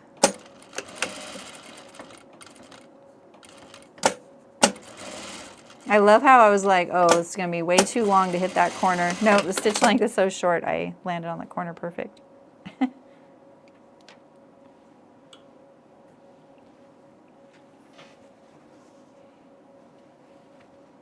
I interfaced, yes. I interfaced, I know, but that won't 100% prevent it, I don't think. We'll do one side, okay? We'll do this is the shorter side.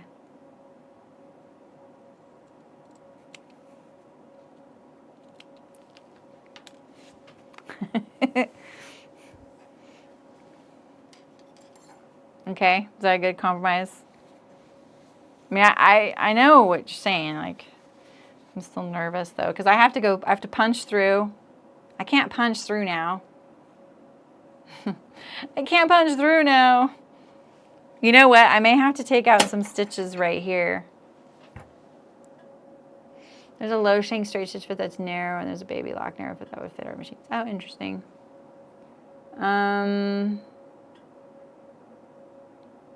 I could punch through and put a back stitch on either side of it.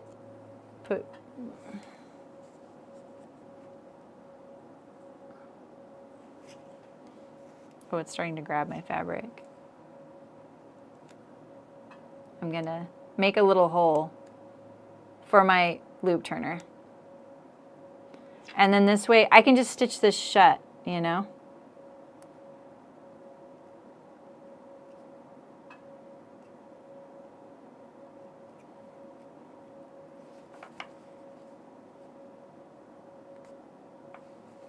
Okay. I'm going to pull it back in, and now I'm just going to put a back stitch. We're doing all the tricksy stuff.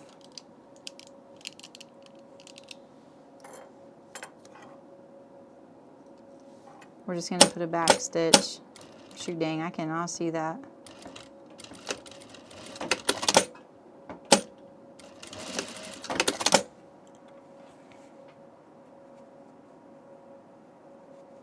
Okay.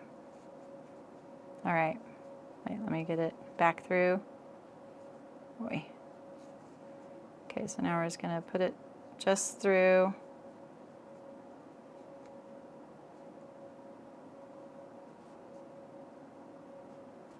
Okay.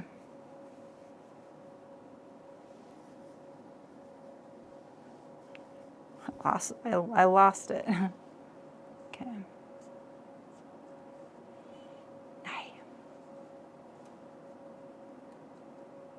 Close it.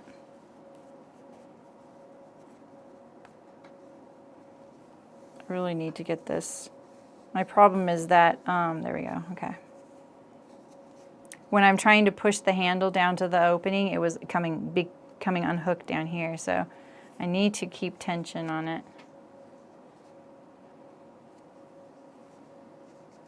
You're fine, Ellen. No worry to no need to apologize. We are making a belt right now. So I gotta hold it up here. Once I get it started, it'll be a lot easier. But the seam allowances are a little bit wide, so maybe I should have trimmed those down a little bit. But what I like about the seam allowances staying there sometimes is it kind of evens out the thickness of the belt. Okay. Nope, that was too much.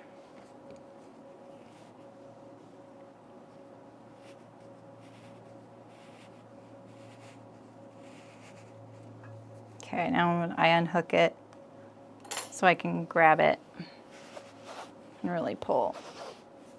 Okay, that's one side.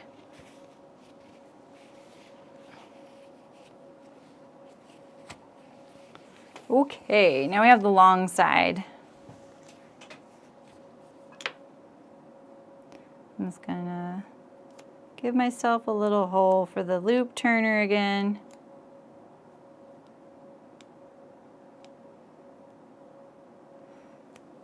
I should have thought of this before I did there's 3 rows of stitching down here.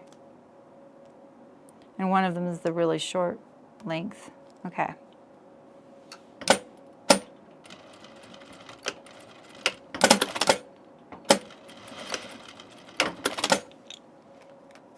All right. Oof. This is going to be such a struggle. You don't, Terry? I think this is going to be a struggle because I don't think this is long enough to scrunch this whole thing on here. So maybe we need another hole somewhere else. I don't know. Okay, I'm getting it.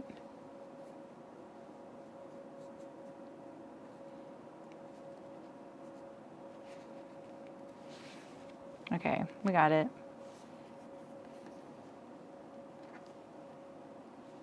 Yeah, I love that too, Julie. Sometimes that works really good.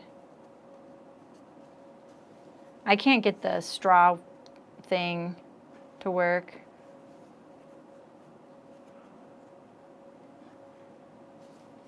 The thing with the loop turner is that you don't want a lot to start turning right away. You want just a little bit.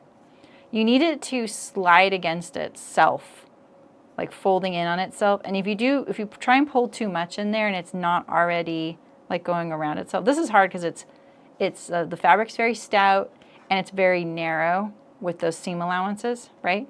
So we just need to get it started. And I don't want to pull too hard.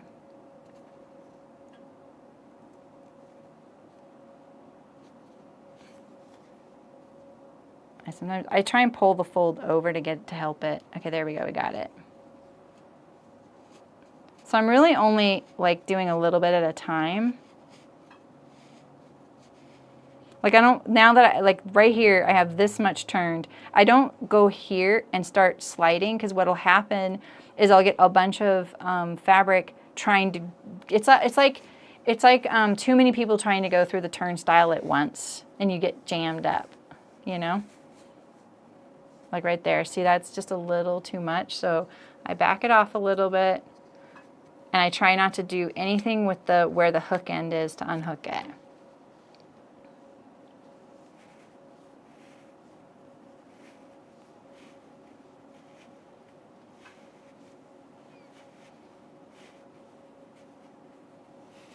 Okay, so we made it out and now we can really pull harder, you know? There's a seam right here though, so wait a minute. Did we have to go through a seam on the other one? We did, right? We're almost there. We have to undo a little bit though. Yeah, I used to watch Andrea do the straw method, you know, sew to fit. She's really good at it. And I finally watched like someone do it, and they actually explained what's happening, and I was like, oh, okay, now I get it.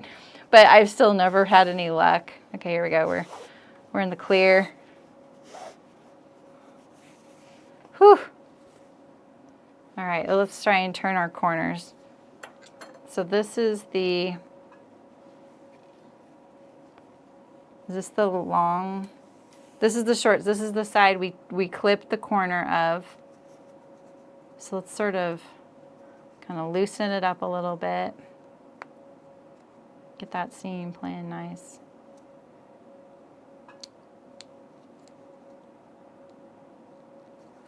That was pretty easy. Okay, looks good, Sylvia. Okay, now I'm going to push this end a little bit in. That's the one this is where I was pulling with the loop turner. And we'll try and make it look a little nicer when we edge stitch.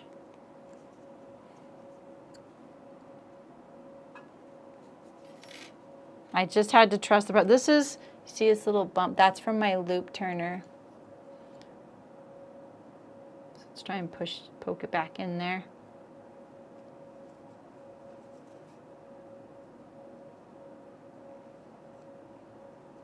Okay, so now let's try this side. This side I didn't turn the corners on.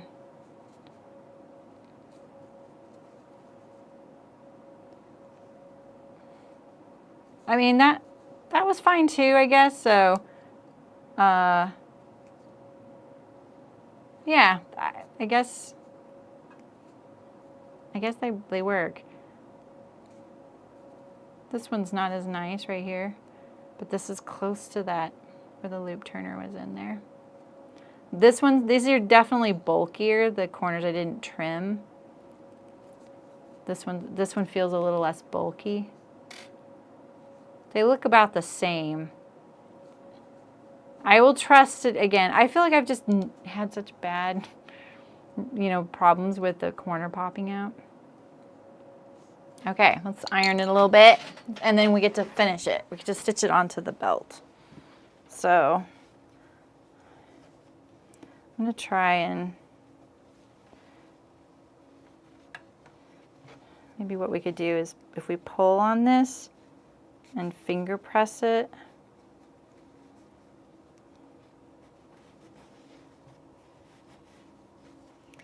So that we'll get a crisper edge. If I iron it, I might get a crease, and I don't really want to get a crease, So we'll just finger press it.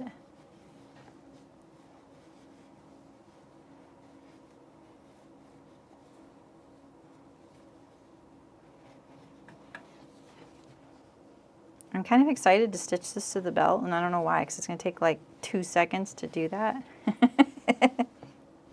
But I'm kind of eager to see how it works, You could have belts could be kind of fun. I had this idea. Okay, stick with me here. Maybe I should show pictures of what I'm thinking. Not pictures, but drawings.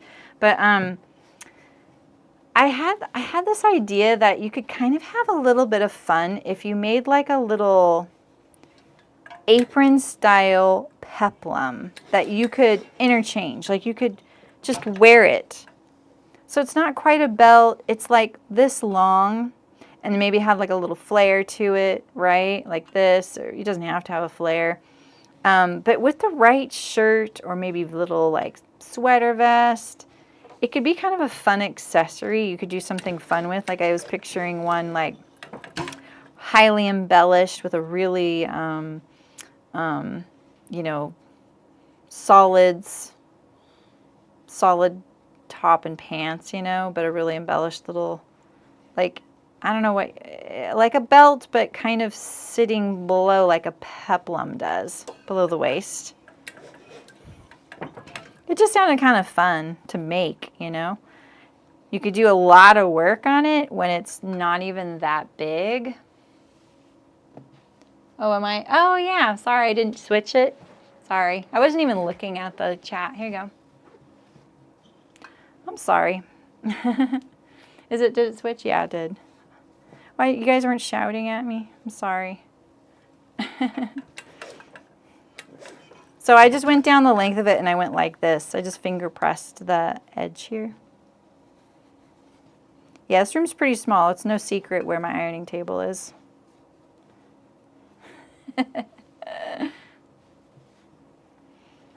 It used to be on the end of where the camera was, but that doesn't work in this room. I'm still sorting out this room. I really, really miss the ironing, the pattern table in here. I just don't think I can fit it. I think what I need to do is get another computer, and I don't want to.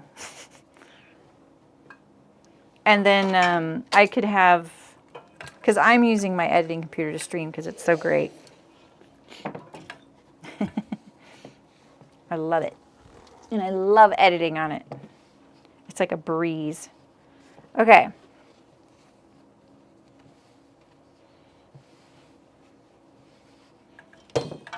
Okay, let's just give it a nice little once over.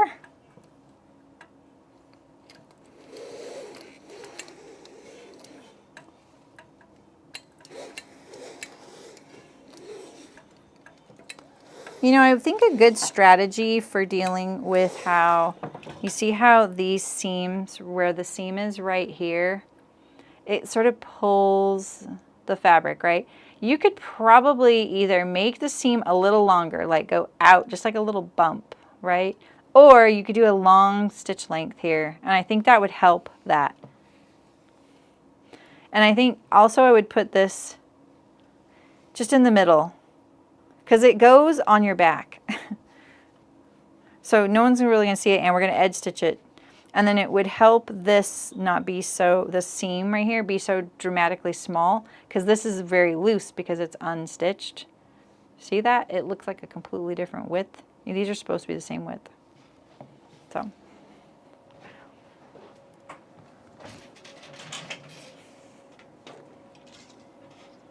Oh goodness, I can't get that tube thing to work. I've tried.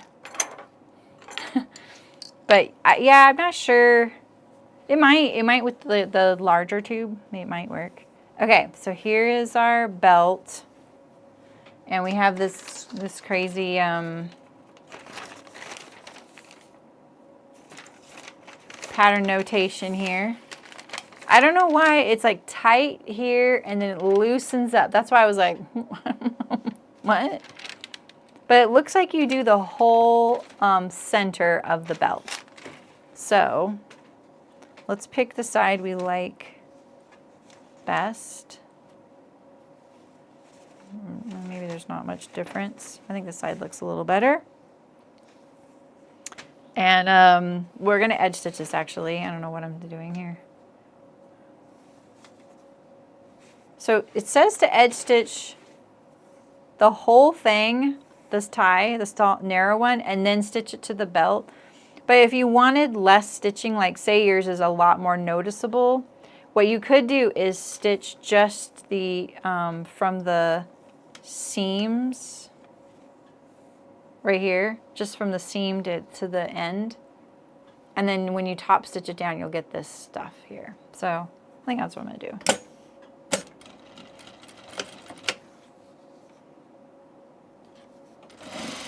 Oh, geez.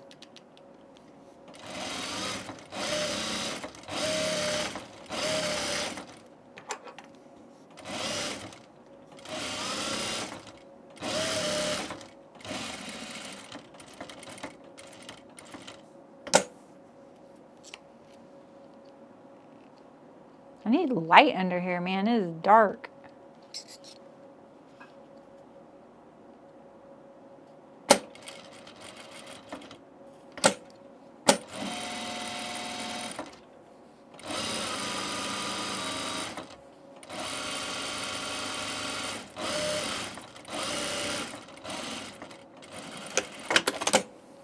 Skip over to the other section.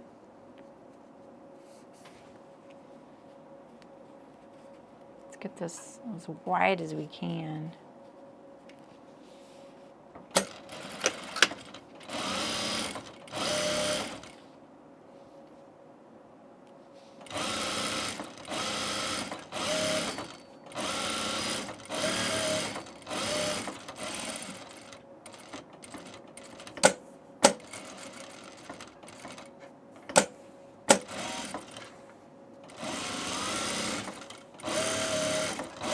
This is so satisfying. This fabric is a little thick, but because it's an open weave, it's easy to sew. It'd be different if it were really tightly woven or maybe canvas. All right, so let's get rid of these little threads.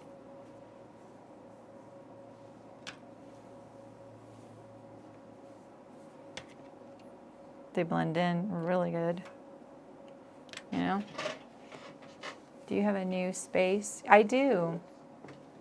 Yeah, I had to move at the beginning of summer. Barbara, just my office. I'm still sorting it out. I'm not in love with it. I really like having a office mate, though. That's just kind of nice. Even when we don't really like hang out or we talk, you know, like we see each other and we talk and stuff, but it's just kind of nice ambient noise, you know?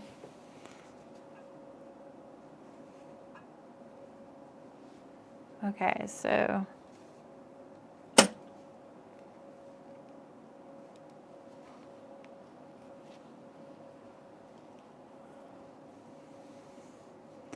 Where's that? Oh, here it is. Here's the opening. So let's just start with that so we get it taken care of for sure. Right? Let's not start on the hump. Let's start right here.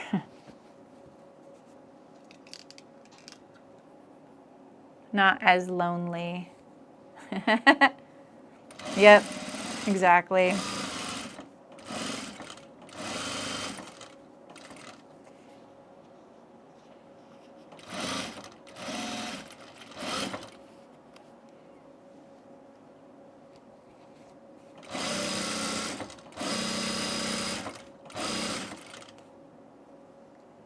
All right, stop here. Pivot. You could do this belt so that the little belt is a completely different color. That's kind of cool. Like, what if this belt was like, I don't know, like a tan, you know, a tan fabric with a cool texture. Oh, man, I had one baby hair stuck in my glasses.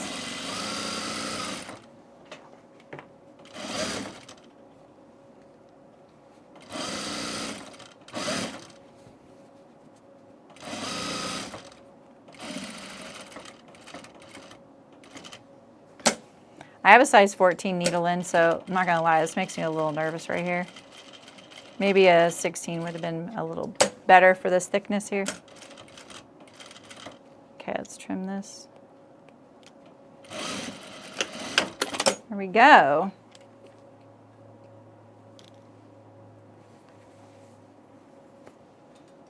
Let's try it on.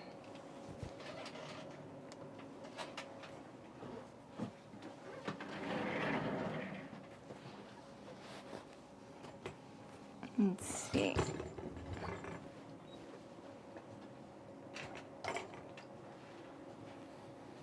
I'm going to try it on me first. Yeah, it could be, huh? So you just overlap it like that. It feels nice. Like it feels so flat and sturdy. It's not easy to tie. Let's see.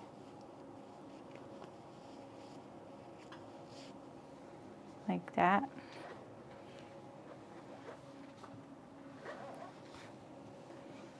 Let's try it. Or what if you did it like in the same fabric, but the stripes are going one direction and the other, you know?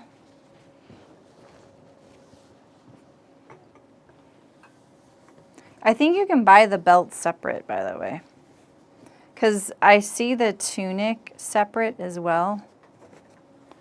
How's that? It looks good with the white, doesn't it?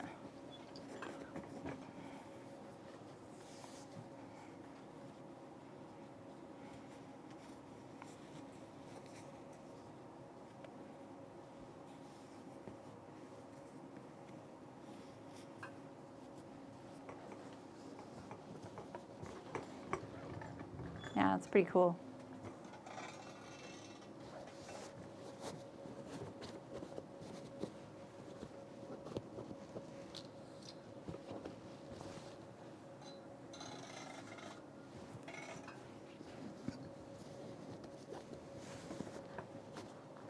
Yeah, the belt's very nice, very slick.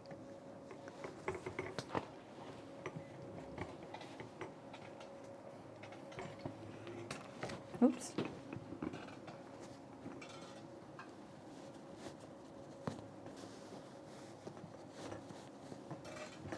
Maybe I should just look at her and do I'm like, I can't figure it out.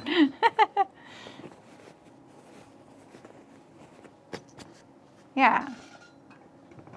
Very cool. That's a very cool belt. Really makes it. Oh, thanks, Nancy. This is the Charlie Caftan, but I put the, you know how it has this little belt right here with the gathers? I did it on the back too. See it right here? Hip tilts unite. So I put the belt on the back of it. I actually lengthened it recently too. It was getting a little short. I like short things, but you know. Yeah, this does look sharp. I think so too. I wish you could really appreciate like how it feels. Like it, oh, I can't get this closer. But I think this fabric was a good choice as far as the weight goes.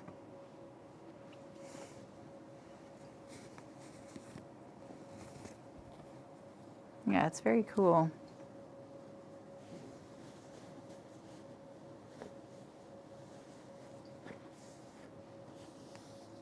Neat.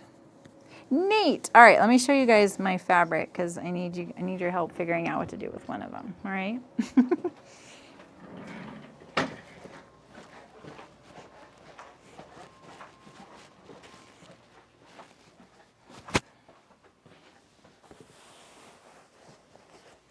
You and you. Oh yeah. And this little misfit.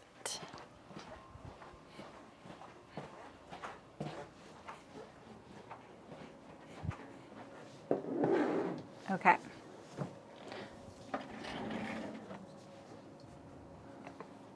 We'll put her like right here.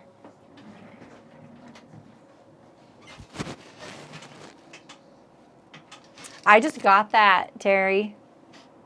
Yeah, I don't know. Can you see it? Oh, you mean behind me? Or this?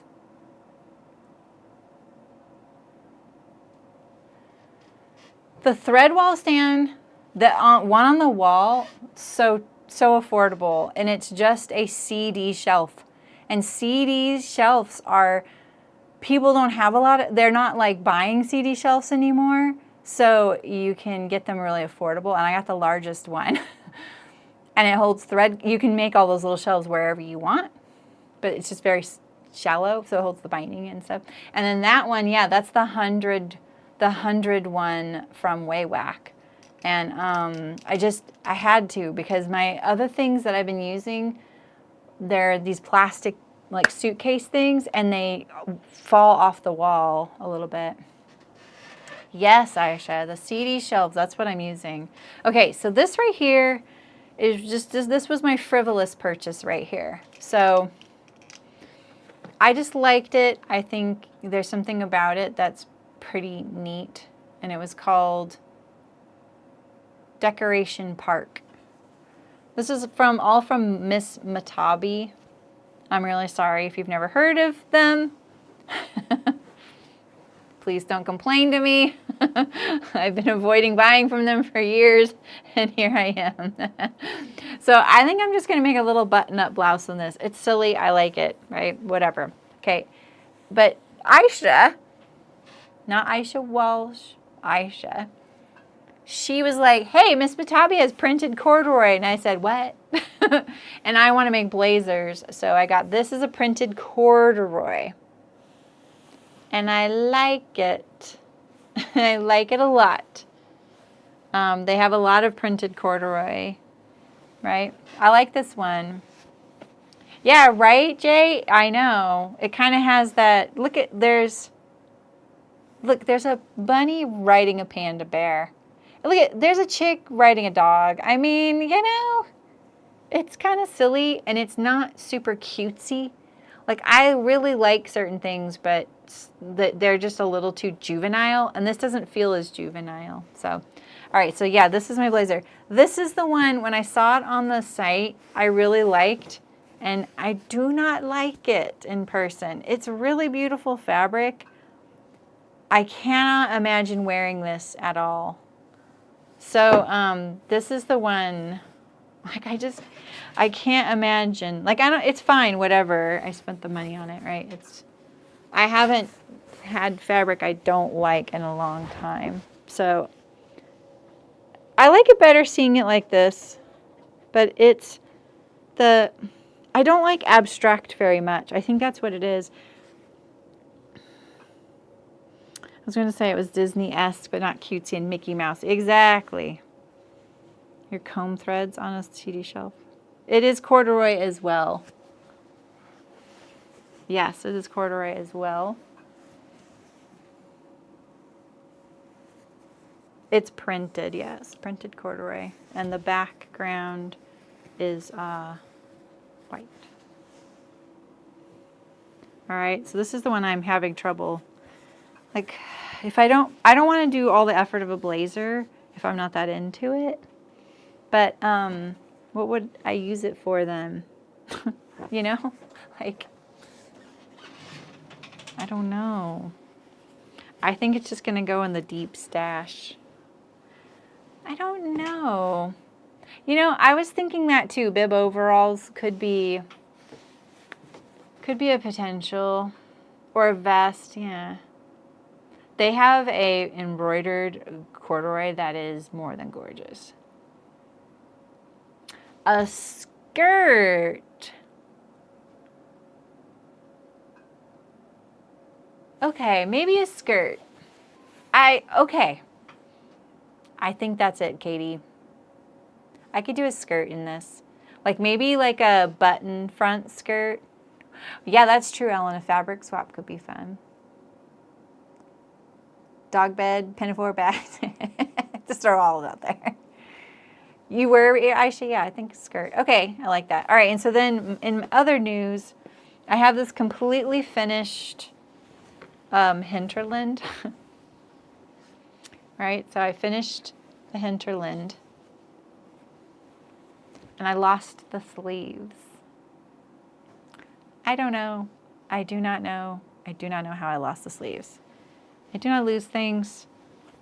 I was very close on fabric, so I was very careful when I cut the sleeves out. I know I cut them.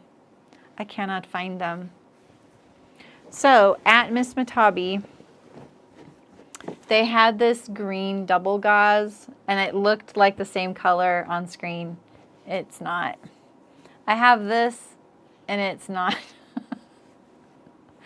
So that didn't quite work out, unfortunately. I may just have to make it sleeveless, and I really didn't want it to be sleeveless. But, you know, it's pretty much done, except for sleeves. It's hemmed.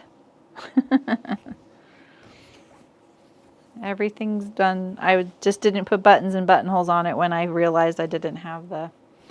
So I don't know. I'm bummed. I had been saving that green for something.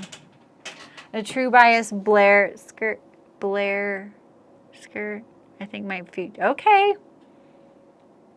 Motorcycle jacket. Ah, okay, wait. That sounds actually kind of could work. Contrast. I don't know if I can do contrast sleeves. I mean, I have this like really great print that was from my I don't know. It does kind of look good, huh? I thought this was a little lighter in color. But yeah. Yeah, I know. Terry did get a dark green linen. Maybe I should send you a piece of my linen, Terry, and you can tell me if it matches. So where I got this green linen was Maker's Fabric, and they are on parental leave. And I signed up on their website to be notified when they're back. So maybe she just has some enough to get me that. Well, you don't have to send me that, Terry. I'll maybe send you a piece. All right, I like the skirt idea. I don't think I want to sew a motorcycle jacket, but I actually can see that. Okay, cool, Terry, I will. Thanks. No. When I hold it up, I like it a little better. Like when I look at the tiny in the face cam, I like it. It's growing on me.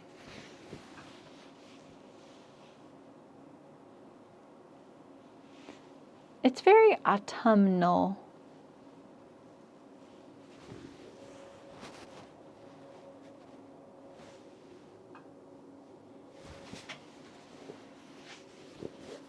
Is this too busy?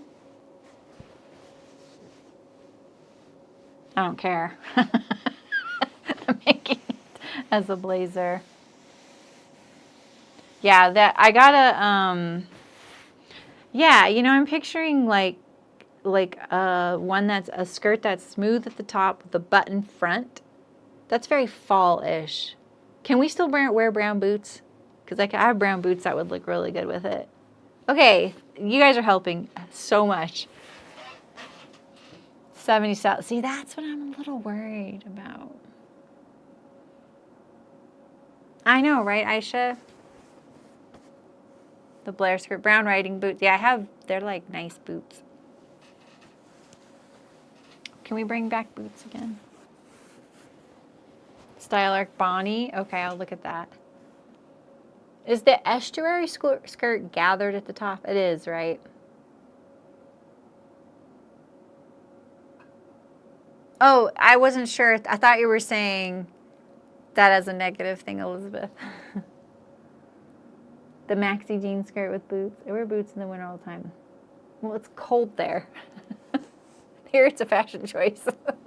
Just teasing. I think boots are great when you, like, 'cause these are like knee-high boots. They're great when you don't really want tights and you want to wear a dress.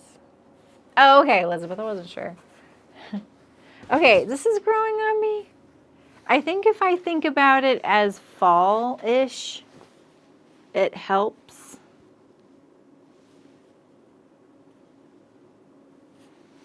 I like the negative space on this more than I wish there was a little more negative space on this, but anyway. These were so affordable. They were on sale when I bought them, so I was pretty happy about that. So anyway, that's one of my recent fabric hauls. I've got a lot of fabric hauls lately because I've been recording a lot of videos, and then the fabric is gone. So, True Bias Salida. That must be named for Salida, Colorado. That's very specific. Where am I going here? I do like my busy prints, don't I? I just had to have this. I don't know why. It's kind of weird, but I like it. I mean, they are in the teacups. It is very kind of Disney-esque, isn't it? Oh, neat, Terry. That's awesome. Cool. Those are great pants. I'm making some pants right now, but they're a pattern test, so. All right, well, thank you. You guys make me feel a lot better about this one, and I actually like it a lot more now. And I remember thinking if I show it to them, they're never going to sell me on this, but I feel a little more sold on it. It's very Richard Scarry, yes. I loved Richard Scarry. Like, where is the worm? Where is the worm? Lowly. Over diet to a solid. Ooh. Hi, Delwyn, by the way. Nice to see you. Over diet to a solid. That sounds kind of scary, but kind of interesting.